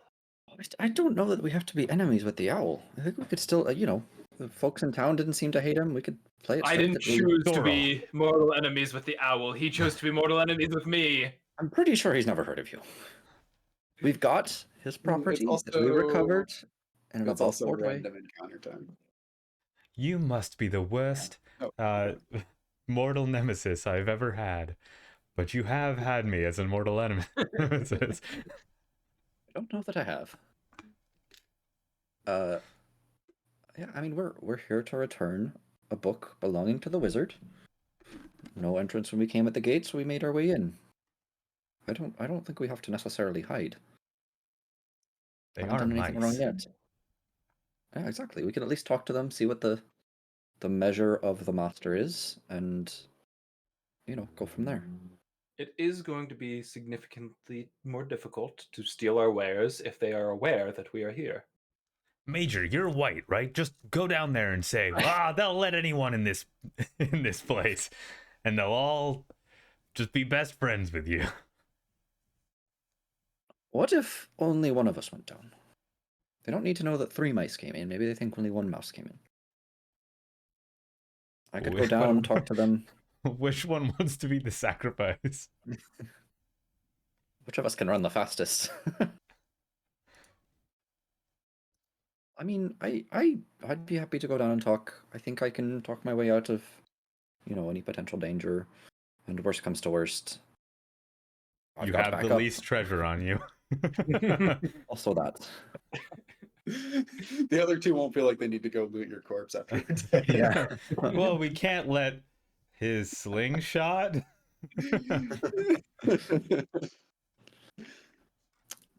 What do you say? I think that's a great idea. All right, Butter, you mind letting me have the book? Since that's the reason that we came here originally. Oh. You want me to give you the book? Do you mind? Okay. And he hands you the book. Grateful for it. Yeah, you pick your way down off of the branch onto the kind of rotting floorboards and towards the mice. They're pretty engaged in their task, but one of them kind of glances in your direction, then does a double take and says, "Oh, visitors." And then the rest of them kind of perk up and look at you very intently. Yeah, yes. Hello. I came here looking for a man by the name of Wizard Torment. I've recovered some of his property. Wanted to return it to him. Well, Tormund is sleeping right now, but it's been a long time since we've had any visitors.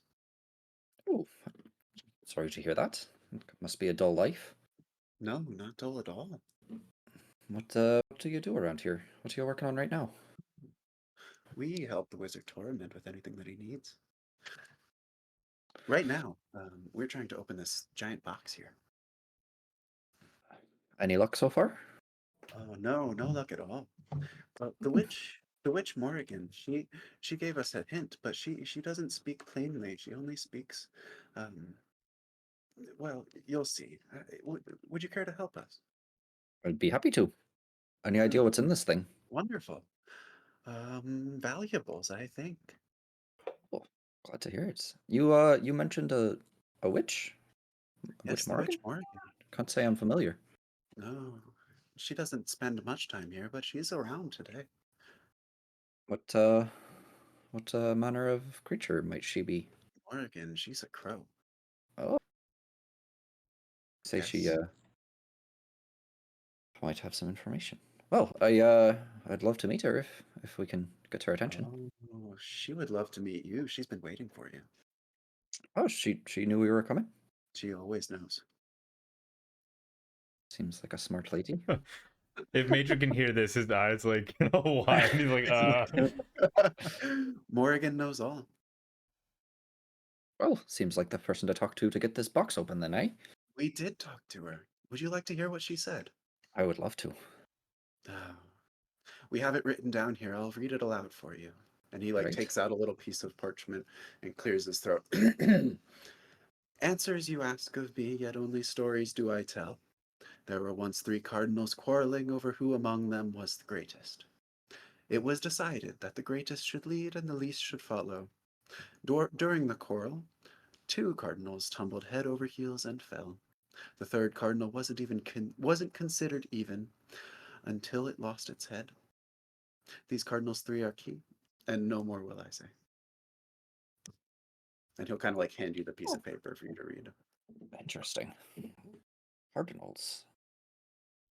2 fell. Do you have it Looking written? at the box, yes. And he hands you the piece of paper. I will put it in. Oh, goodness. This might be a process because Google Sheets is hard to copy out of, apparently. Give me a second. So looking at the box, you will see that one of the white mice has kind of climbed himself up and he's held up by a little piece of twine, like a little, trapeze sort of thing. And he's fiddling with some large rotating things that seem to have glyphs on them of some sort. Mm.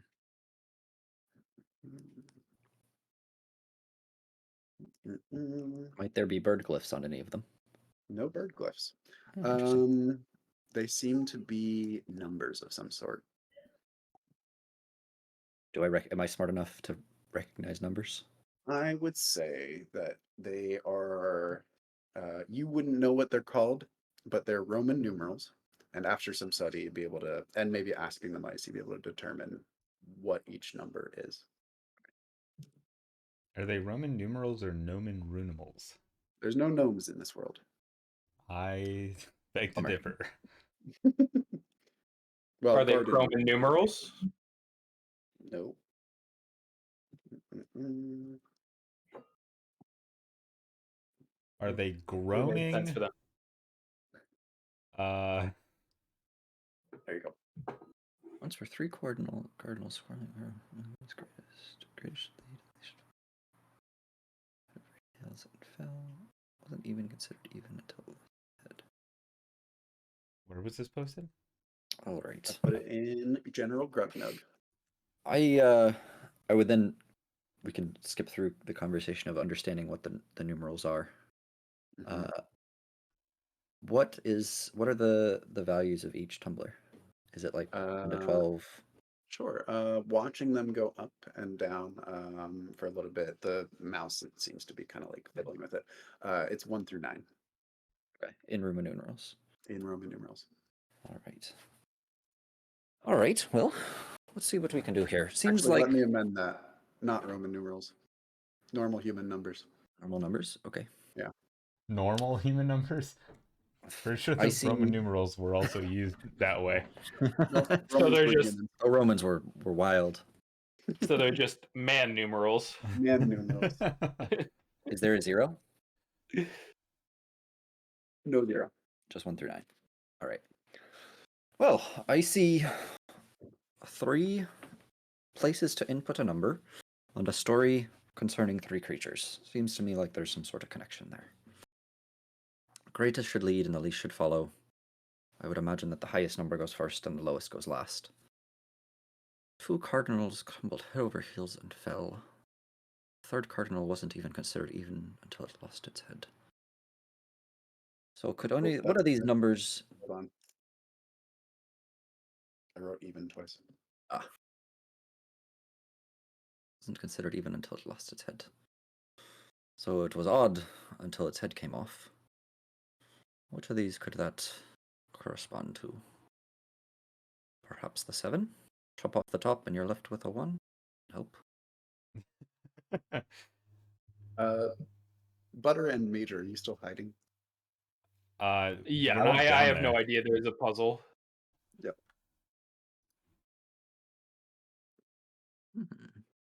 Kevin can help, but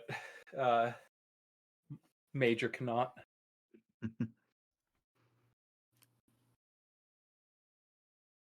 Interesting. Part of me wants to just sit here and puzzle this out, but that's not very fun for everyone else involved. It's just So, sit here silently. so we don't need to do that. You guys are welcome to discuss it, like, out of character if you'd like to not leave hiding. Well, my thoughts are that the greatest should lead and the least should follow could be like 9 and 1, like right next to each other. Mm. I And then the third one. I don't think it's correct that the least should go at the end. I think the least is the middle number because it's following the first number. So yes. Yeah, and the 3rd cardinal. And then the last one's going to be a 4 because that's a 9 that isn't even, but then it loses the cap on top, making it a 4 if we're talking about analog numbers. Oh, yeah. So 919 would make sense, but then why did they tumble head over heels? Something that could make sense knocked over. It's just a fun little story story bit. It could be 2 and 5, 6 and 9. Nice. I'm not sure what the head over heels is trying to do. Flip I mean, it it could be upside that down. flipped upside down. So 2 and 5, when you flip them upside down, stay the same. Mm-hmm. 1 sort of does. 6 and 9 become each other. Oh, turned Each head stays the over same. heels and fell mean that if you flip it upside down, you get a smaller number. So like a 9 becomes a 6, which is smaller. That's Actually the only one can't that think has of a it. pair. The other ones stay themselves. Yeah. Quarrel. I like the 3rd cardinal being 4. Head over heels. Well, I mean, it wasn't considered even until it lost his head, which would imply that it was 9 to begin with. Either The- one. I suppose yeah, like the these are question things is- that we can try as we go. Like we can. Right. Put in 919. I still don't really like the greatest and the least just being 9 and 1 because No. 2 cardinals tumbling head over heels feels like it should be more It meaningful. feels like greatest should be the greatest of the 3 numbers, and least should be the least of the 3 numbers. Yeah, that's what I thought. So So I don't really like 9 as being the final number because then 1 isn't the greatest; it's tied for the greatest. yeah, But I'm not sure. I don't see other numbers that you can remove the head. I guess 7 to 1 does make. Although no, it doesn't become even. If we aren't saying that the first 2 cardinals are 9 and 1 because those are the greatest and the least, what are they? Because that's all that they are talked about apart from they I think flip the over. following line is what we're supposed to figure out, but I can't make During sense of like what the the 2 next line cardinals means. tumbled head over heels and fell. Because the first numbering being 9 would make sense because if you flip 9 upside down, you get 6. So it fell from 9 to 6 by turning it over. But Okay. that's the only pair that does that. So I'm not sure what the second number would be. I mean, a 4 turns into an H. Let's not forget about that. Are we missing the 3 turns into an E, Tommy? Yes, there's that as well. Yeah. Sure enough, you turn one of the dials and there's an E on it. What? Wow. What? It turns out that the little Oh, combination wait. lock is all letters. If you turn 3 upside down, you get E, and E is the natural log, or 2.1, which is lower than 3. So the answer is clearly 3 for the middle number. You turn it, it Yeah, says E, which is a cryptic clue. but I don't want you guys to go down that rabbit hole. I did not think of the natural log. Hmm. Do they have an emergency number in this world? I mean, is it a letter 911. that represents a number? No. No letters involved. No letters involved. Okay. Lame. Unless you count the words of the story. Cardinals 3 are the key. So the numbers that 9 or 4, 5 and 2 seem to be the ones that make sense to me. Just put in 3 times. Cardinals 3. 3 is the key. The rest of it was literally just a story she wanted Yeah. to tell. I saw these cool birds once. Did I tell you about the Cardinals I saw?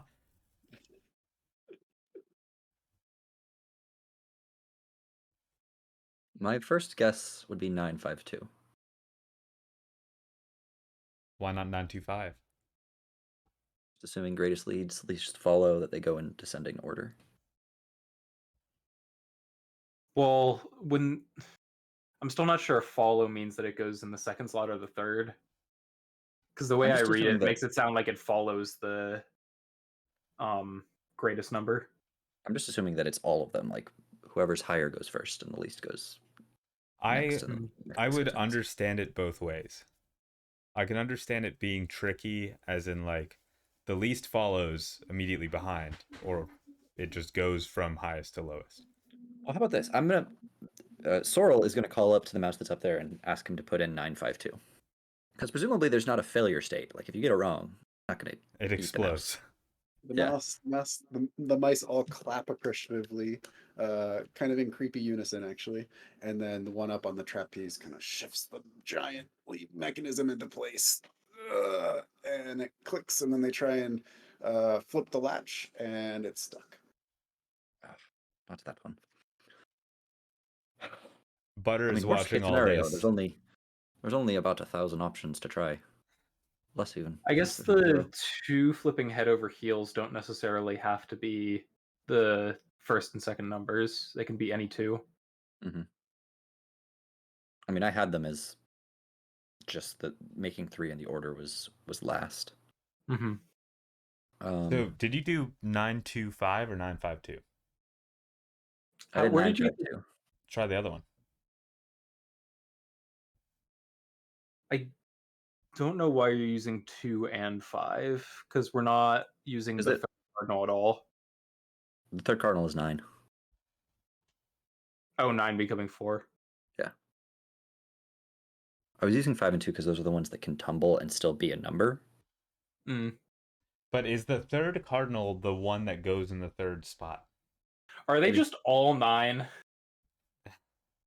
Because 9 matches all of these. Bird flips over and becomes a 6, and it loses its head and becomes a 4. But maybe it's 964. That they were 'Cause all they're- 9, 2 cardinals.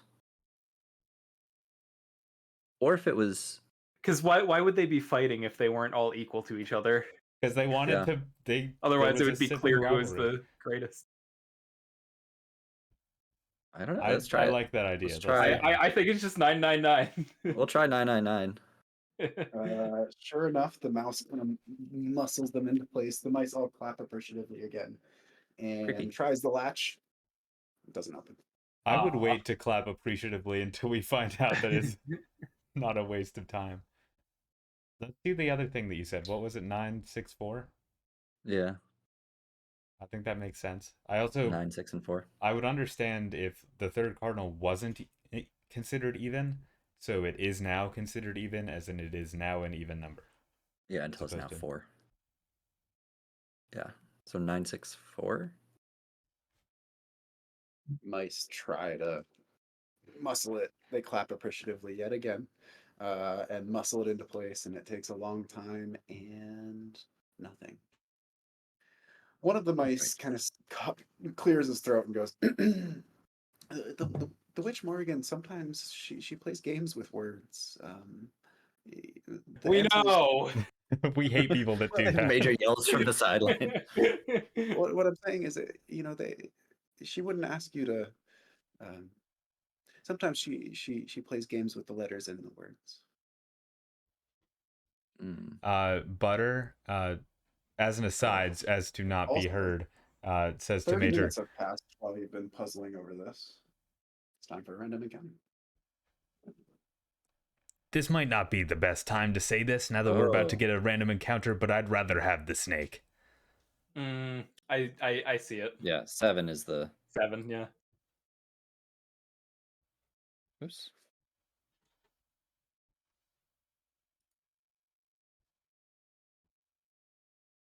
Do you want to do this in Twitch chat so it pops up? Oh, wait. That makes sense. I don't know if it will. I don't have the Twitch chat open, so Oh. Well, we'll say it out loud. So if that's the case, then what do we have?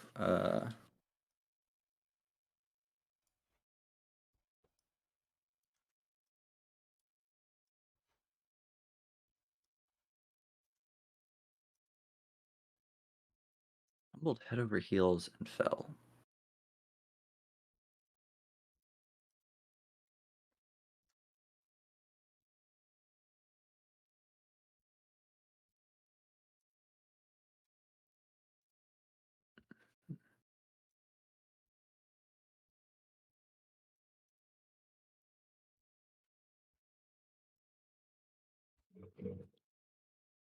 Third cardinal wasn't considered even until it lost its head, so 7 minus an S is an even. Yeah. The other two tumbled head over heels.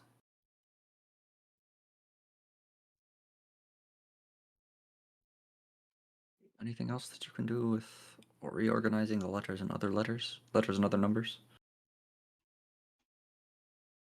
Well. You could spell out wrong. Or what? Ooh, you could spell Neo. He's the cool guy from the Matrix.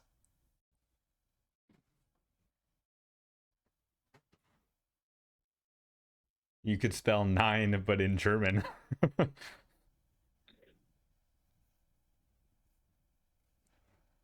No. Mm. 2 cardinals tumbled head over heels and fell.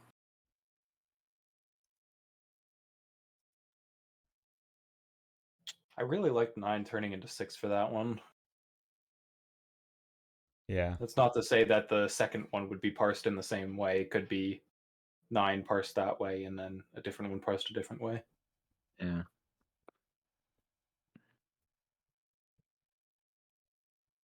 Brendan, Can't what is use your my be level of understood panic? spell on this riddle, can I? unfortunately no. The riddle Bummer. doesn't speak It English. does, yeah. It's only one way. Mm. The What's your- mouse, another mouse will speak up and say, I also like 9 turning into 6. I like how it falls. That seems to follow the riddle.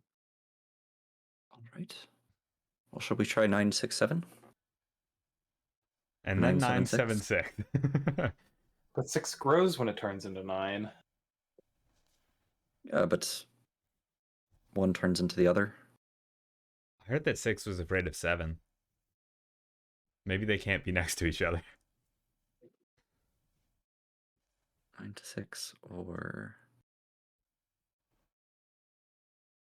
that's the only one that does that. Unless they are considered as a group and Yeah, it could be. 69 is turning into 96. Or 96 is turning into 69. Perhaps. Is it? Let's the start riddle with- that does that? What was that? Hey, Brandon. Is it the only one that does that? What's your level of Is panic 9 right the now? only one that flips and becomes something smaller? Maybe Well, it doesn't 8 need becomes. to rotate. Flip could 2 and 5 could flip sideways. Oh, yeah. So that would be 6, 2, 7. Assuming it's after the fall. Let's give 6, 2, 7 a try. They give it a try. It doesn't work. 7, 2, 6, I would say, because the greatest is supposed to lead and the least is supposed to follow. True. 7, 2, 6, or 7, 6, 2.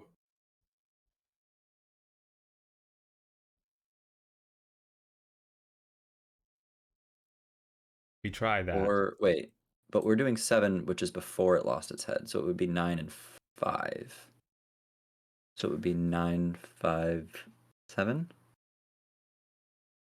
Why? Oh, true. Try 9, 5, 7. Because we're doing 7, because until it lost its head would imply that we'd be using it after it lost its head.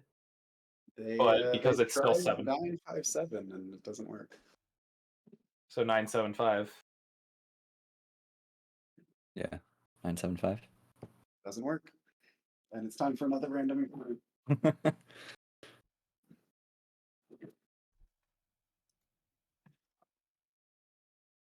I feel like No we had a random encounter. good idea, and I've gotten lost from. So if it's not that order, Well, because the 5 turning into 2 operates differently than the 9 turning into 6. You can't just flip a 9 over and get a 6. It has to be rotated. But the Yeah. 5 into 2 has to be mirrored vertically. So maybe it's another one that mirrors vertically. I don't 8 see any 8 does. into itself. I will tell you guys that you have mentioned the correct answer. okay. Well, So it's going to be 2, 6, and 7. So 6, 2, 7. Did we try that? Well, the greatest leads, it would be 7 for... Oh, never Unless mind. that's the I don't third. know anything. I don't know anything. Let's try 6, 2, 7. Doesn't work. Then 7, 2, You could- 6. Yeah. Doesn't work. 7, 6, And 2. Yeah, 7, 6, 2. Yeah, they rotate it, and Uh-huh. there's a loud click. And 18th time's the charm. Butter They all wakes clap up. very appreciatively, and you hear a few whoops from the back of the mouse crowd. And they all spring into action and begun unloading jewelry after jewelry from the box. One of the mice comes over to you with a large. Let me look at my notes.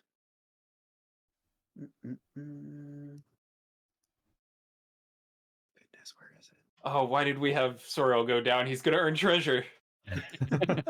We're not necessarily trying to keep him from having treasure. At least He comes with Butter's a not. giant silver chain draped over his outstretched paws, and here it says, "Here, this is for you. Thank you very much for your help." It takes That's 5 kind. inventory slots. It takes up 2 inventory slots. You think it's Okay. probably worth 500 pips. Nice.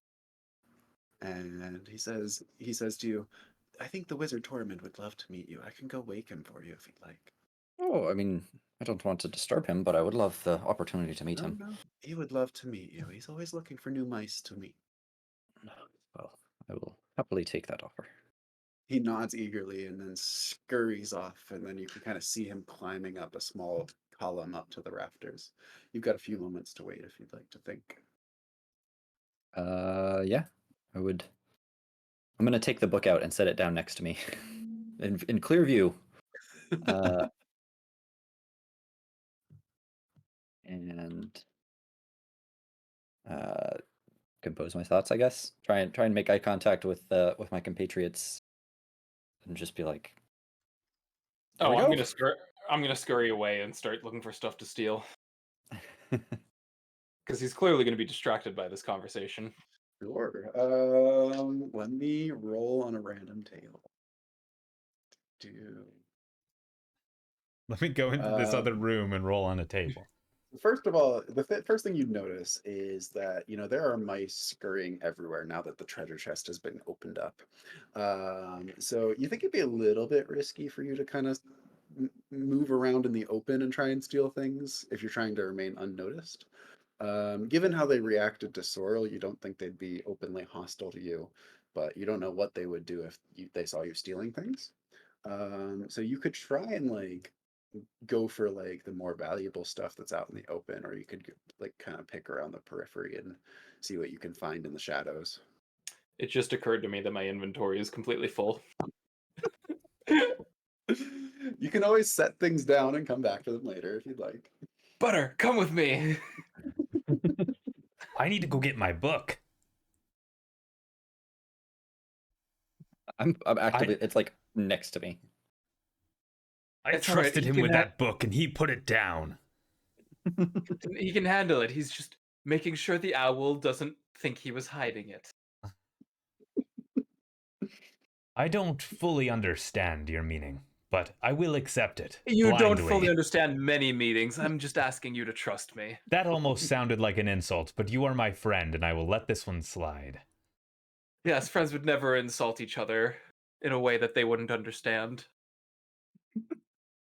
I continue to feel that the words you were saying are not meant in the way that you're saying them. Just come with me, Butter. As you guys are arguing, you see, but do not hear, a large white shape descend from the rafters softly and land directly behind Sorrel. Oh, It's shit. very large. His tawny white feathers, kind of softly shimmer in the bright light of the day, and you see him kind of lean down behind Sorrel, his large posture coming down. I always hated when he did that. Sorrel, you hear a soft, deep voice behind you say, "My servants informed me that I had visitors." Yes, sir, Mr. Wizard, sir. It's not often I hear mice coming up to my tower. Oh, I don't know much about that. I recovered some of your property in a spider cave a ways to the east. I wanted to bring it back to you. Sorrel, you kind of like turn at the sound of the voice and you see an enormous owl head taking up your entire vision. The first thing that you notice is that his enormous round eyes are incredibly reflective. You can see your own face small in his eyes, kind of consumed by the darkness of his eyes. The second thing you notice is that his beak is old and scratched, but also very sharp at the point. I am gonna stare at the ground. Okay. The third thing you notice looking down at his feet is that he has kind of like around his talons, he has small rings with softly glowing gemstones around his talons. And I'm sorry, what did you just say to him? I just said that I had recovered some of his property a ways to the east in a spider's cave, and I wanted to return it to him. Oh my, how did it get there? I wonder. I'm sure I don't know, sir. Is it this book you are referring to? It is. That's how we found this tower. With a very nice picture on the front. Butter is trying so hard not to be like, I found that book.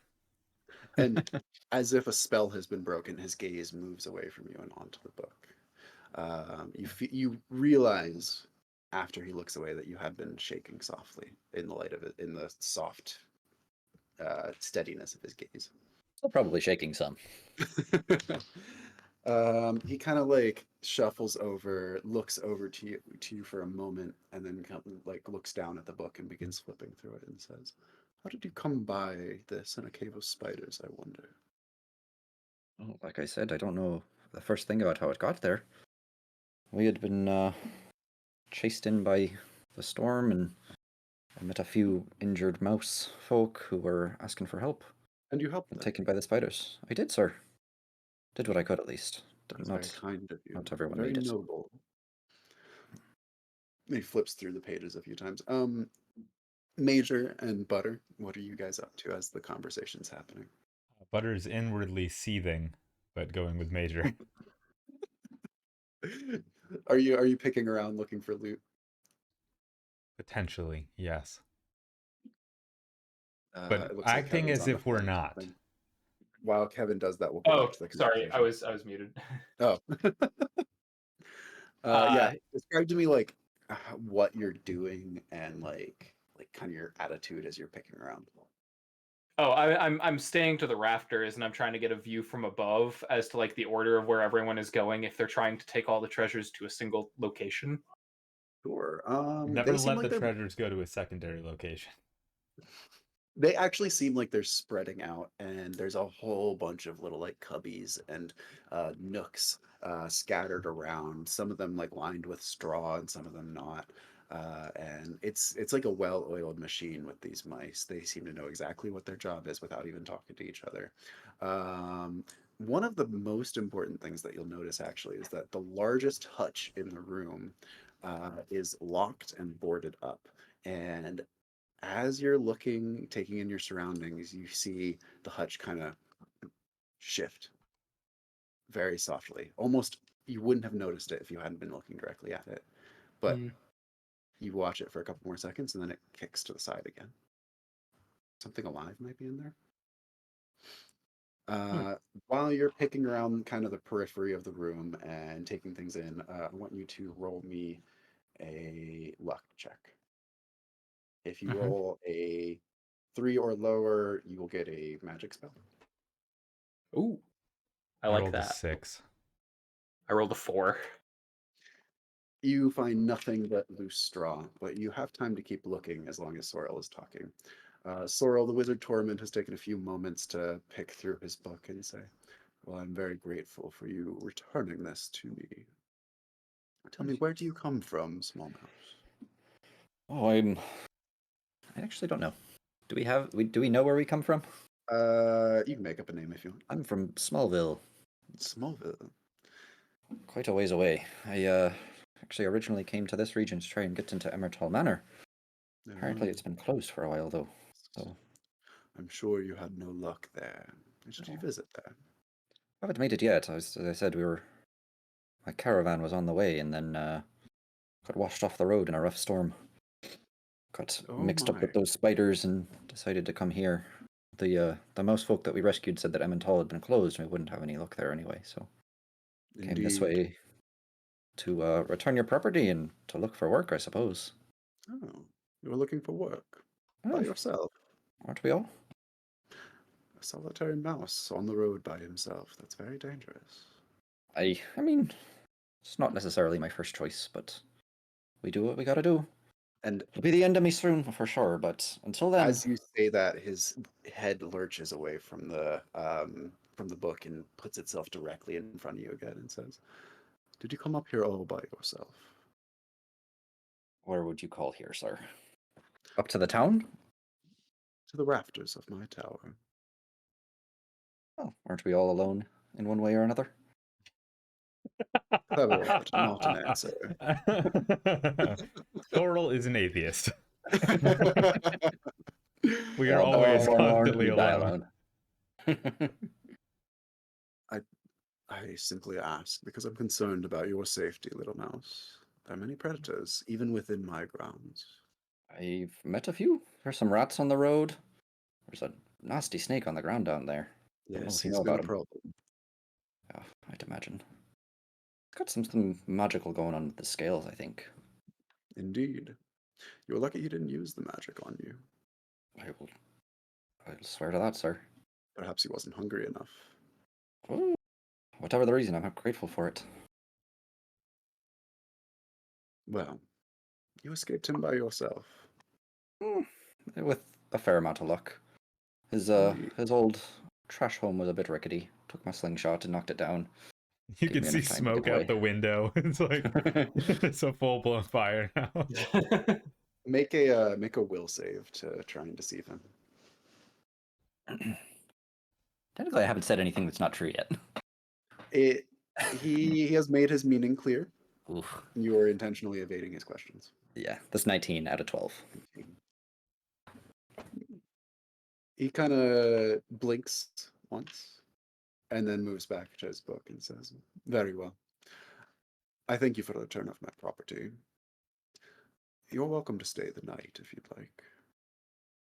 My servants will attend you."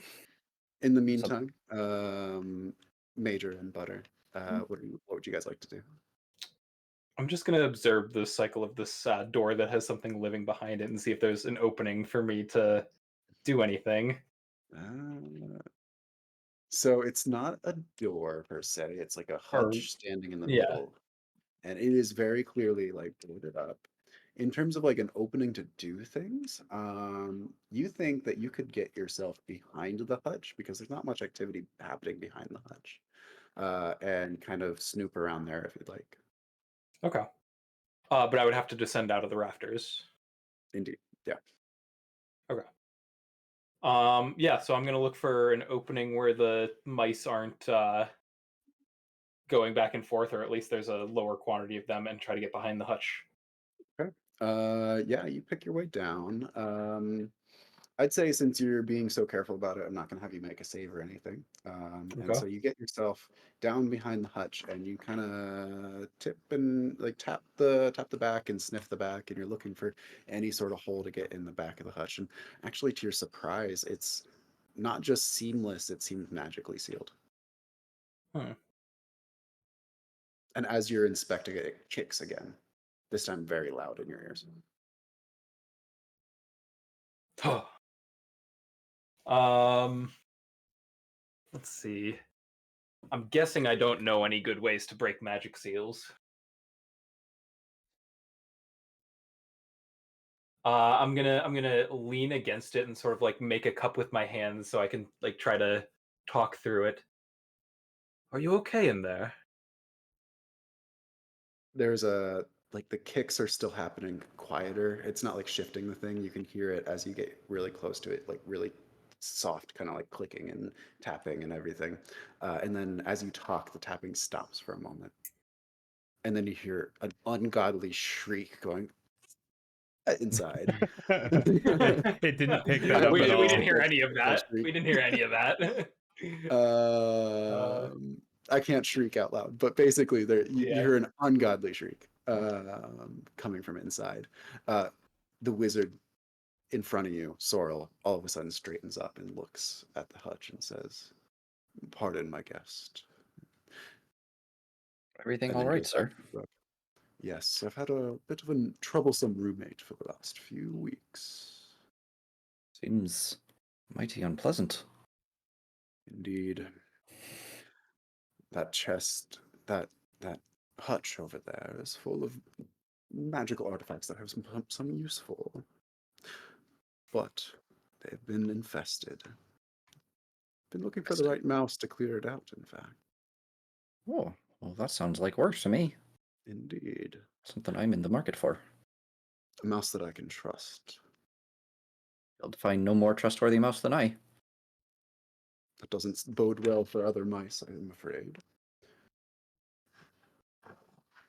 He kind of flips over the page. If you don't mind me asking, sir, what is that book? Couldn't make heads or tail of it when I originally found it. Yes, well, I wrote it in my own script. It describes certain weather controlling spells. Have you heard about the troubles up north? I don't think I have. Have I? At the foot of Mount Lavender, the downs up north have been beset by a certain storm. I've been studying it of late. Is that where we came from? I believe That's so. where we Yeah. got caught by a storm. Yep. Uh, The Lavender Foothills. You can ask him, and he would clarify that he's talking directly north. Oh, okay. Indeed, I have my agents up there right now to study it. Have you any interest in joining them? Oh, potentially, sir. You seem eager for work. Aren't we all? We got to make a living one way or another. We're really Indeed. poor. We haven't Food ain't found free. anything yet. Well, I must have some time to think over this. You are new, you see. I'm not sure that I can trust you yet. Hmm. I have very important tasks for myself and for the ones under my stewardship. Hold them mice down there, sir. Yes, indeed. And the mice of Owlton as well. I look over them. I think mighty highly of you. I am flattered at the thought. I only do what I can to protect them. Understand that? Well, you're free to explore my grounds further, or stay up here and stay the night. If you see the witch Morrigan, send her my regards. Tell her I wish to consult with her. Do what I can, although if she's a crow, I'd just as soon give her a wide berth if it's all the same to you. She's no danger to you, I assure you. I'll have to take your word for it. Does she know that?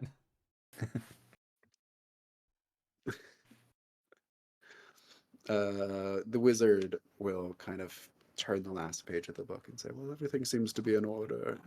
If you don't mind, I was in the middle of my afternoon nap. Oh, absolutely, sir. The mice here will see to your needs with my blessing. I appreciate the generosity and the hospitality. I bid you good night, or good day. And on soft, silent wings, he'll fly up to the rafters with the book in tow. All right. Major and Butter, any last things you'd like to do before that conversation ends? Still looking for stuff. Okay, roll me a luck check. 1. 1? Okay, you're going to find a magic spell. Whoa! Hey, Sorrel Sorrel, I kept him found talking something. for a long time. Is that actually what you do? No, I didn't do it in the character voice. Okay.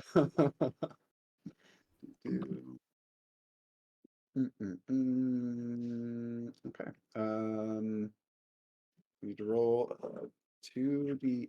Why are they d8s? Why do they do this to me? I have a D8.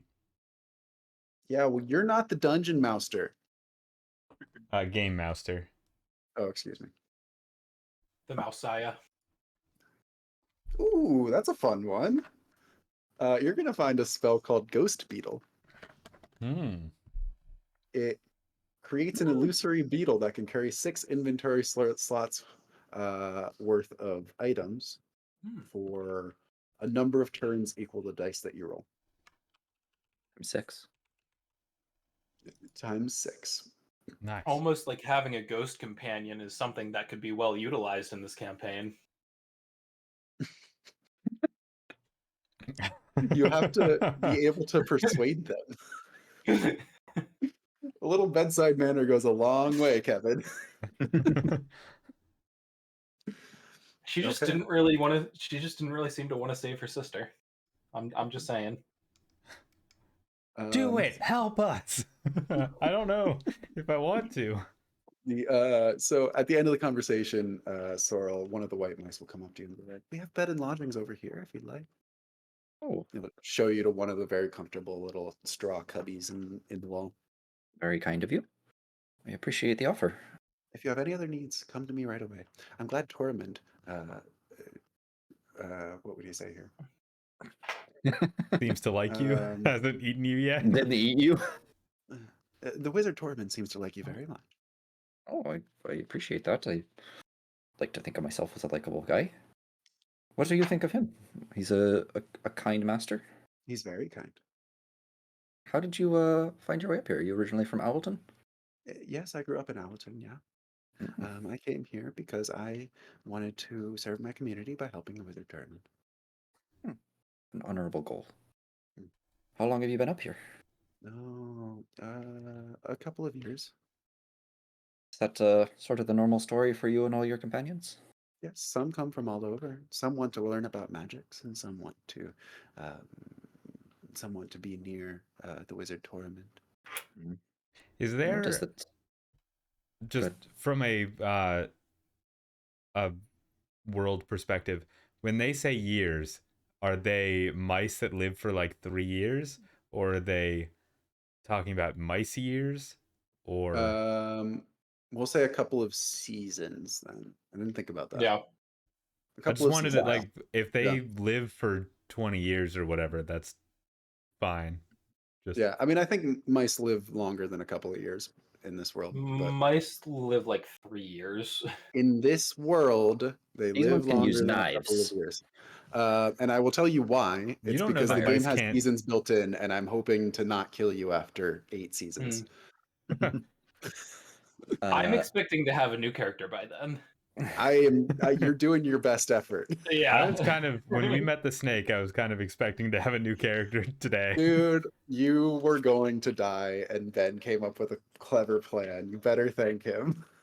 I'm just glad I wasn't the one that was in the hole. I'm the one who stunned the snake. I trapped him for a couple of turns or rounds or boy. whatever. I had another question for the mouse. Okay. I noticed that you and your friends down there all work in just really seamless clockwork. You've been Yes. working together long, or is that? Yes. The Wizard Tormund gives very clear instructions, and he's very helpful. And yes, we've been working together for a very long time. Good to hear. Am I getting a brainwashed vibe from any of this? Different. Not you wouldn't call it Brain like cult-like cleansed. or anything like that. They seem meeker than other mice, but not in like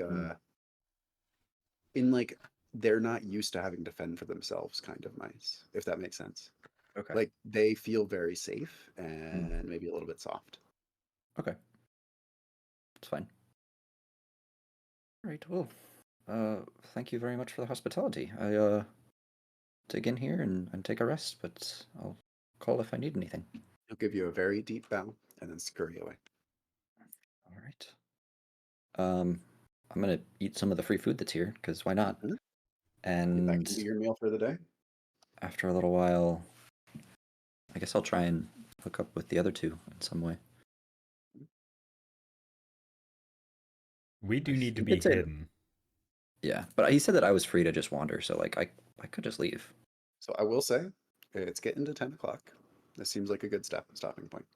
Mm-hmm. Yes. Are we going to say like we are hidden, or is the first thing when we play next, you need to make sure you're hidden before it gets dark and the owl wakes up? I will say that you are currently hidden well. You found yourself like a little shadowy corner to hide in while. Oh, I someone want goes to. I want to go. I want to go sleep inside the fluffy couch.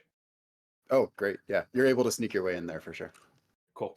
We'll give you guys like a short rest or something at the end of the day. I don't know if that matters. You probably have full.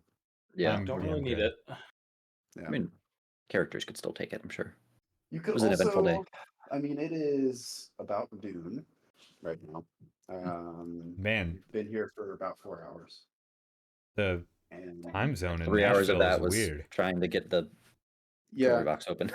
time moves kind of strangely, actually. It's dependent on what you guys do in Nashville. It's kind of crazy. So it's getting a little bit later in the day. You could take a long rest to move tonight if you want. Or you know. I think the question that I have for you guys for next week is I think we'll start in the tower. Let me think for a moment. Tormund will offer you work, I think, next I mean, he kind of session. has. He has, yeah. So he has kind of obliquely mentioned that he wants help with that little hutch. And by little, I mean it's actually quite big. And you would know that he is willing to pay Mouse Adventurers to go fetch magical artifacts for him. Now, the question I have for you is you could keep exploring this dungeon. There's a lot, or dungeon, this adventure site. There's a lot more to it that you haven't been to. You could leave here, and Tormund would give you a way out of the adventure site without having to like backtrack through it, and go somewhere else. Or what else? Those are 3 options. Yeah. So So you could go to some other adventure site that you're familiar with. from my perspective / Sorrel's perspective, I have essentially what I've done is I've made contact with the wizard and he doesn't hate me. So like I could leave, I could come back and be like, hey, it's me. Do you have work? That's not off the table. Mhm. Since we've gotten we have the thing from the crow, I have the silver chain, and we're just generally kind of low on inventory space. My bet or my preference would be to leave with his blessing, go back to town, sell stuff, maybe just sell stuff to the ferret. Uh, I'm gonna interject and say, if we're selling stuff we stole from the owl, best not to do it in the town that most interacts with the owl. Well, technically we haven't. Oh, well, I haven't stolen anything from the owl. Like I was given something, I and will we stole from remind the you crow. that the ferret will buy things. Yeah, At a yeah, higher price because of the risk yeah. factor. So maybe we go and sell it to him. If we do that, we'd have to leave before the end of the day, which is fine. Mhm. And then go back to town, cash XP or whatever. That might get us to a level up, and then maybe try to buy some hirelings before we do our next job, because it feels like Agreed. we're already at the point where like kind of need extra muscle. All right, you Also, if we unnamed wanna- mouse, run in Bag there, space. see if you die. Yeah. Also, if we want a little bonus loot on our way out, I know of a ghostly beetle who would be able to get up to a crow's nest without much risk to us. One thing I will So say And to you, has inventory space. one thing I will say to you is that beetles are like cattle in this world. It's not really intelligent enough for you to send it on a solo mission. You can lead it places, you can ride it. You can't be like, hey, beetle, go rob that nest. Ah, They also said something about the crow who lives in the nest knowing everything, so that scares me. And it seems like we got the most valuable thing already. he saw nothing. So all that to I say, gotta think say, I'm really disappointed that the crow didn't show up. I had plans. You've I was rolled in and really I was well out for like a us. petal from a cherry tree. stealth itself. All that to say, my vote would be to start next session with leaving, selling stuff to the ferret, finding if he has information on Emmental Manor for the future, and then going to bookkeeping in town and then finding another job. We could do the thing that the apothecary asked for, which was going out to where was it? The Little Wood and gathering stuff. That feels like it's a decent place that could have some adventures. But we can do kind of whatever. Yep. You're gonna have to pick one so I can prepare it. You gave me so many options that I have no idea which one to choose. I think we need to sell stuff and level up. Okay, Yeah. so And here's then- what I'll say. You don't have to decide now. So you guys can talk about it later if we're trying to go to bed, Well, I mean, all we're deciding would be like, what job do we go for next, right? basically. Yeah. I'm I fine think- doing the owl job next. I think that's Well, an which offer one? we Oh, have now. Just learn The- whatever. Yeah. the hutch. Yes. Okay, that works for me. I do think that we should leave and come back though, Yes. Agreed. because then I can also say, hey, I found other friends in town and that definitely weren't here before, because you definitely know that I was telling the truth the other time, right? I made a You can friend. catch me They're in a lie. trustworthy. Enough of that, Sorrel. It's time for me to face my nemesis. The two of us dive out of the way as he can't eats wait. you. I can't wait for the moment that like Major strikes like a heroic pose with his sword out, ready to take down the giant great owl, and then Tormund is just like, "Who are you?" Are you trustworthy? Did you come alone? Never trustworthy, and I always come alone. Yeah, I think that makes sense. So I'll have a conversation with the owl next week of, hey, I would like to go back to town, gather some resources, get some extra help, and then we'll come and tackle this hutch for you. Okay, Cool. that's what I'll plan. Yay! All right. Who do we raid out to?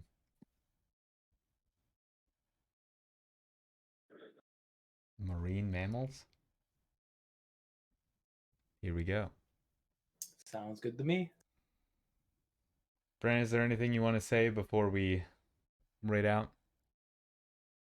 It's been a mousing, guys. All right, bye. Thank you for tuning in. I realized I hit raid as soon as you said that, so I didn't even get to say bye.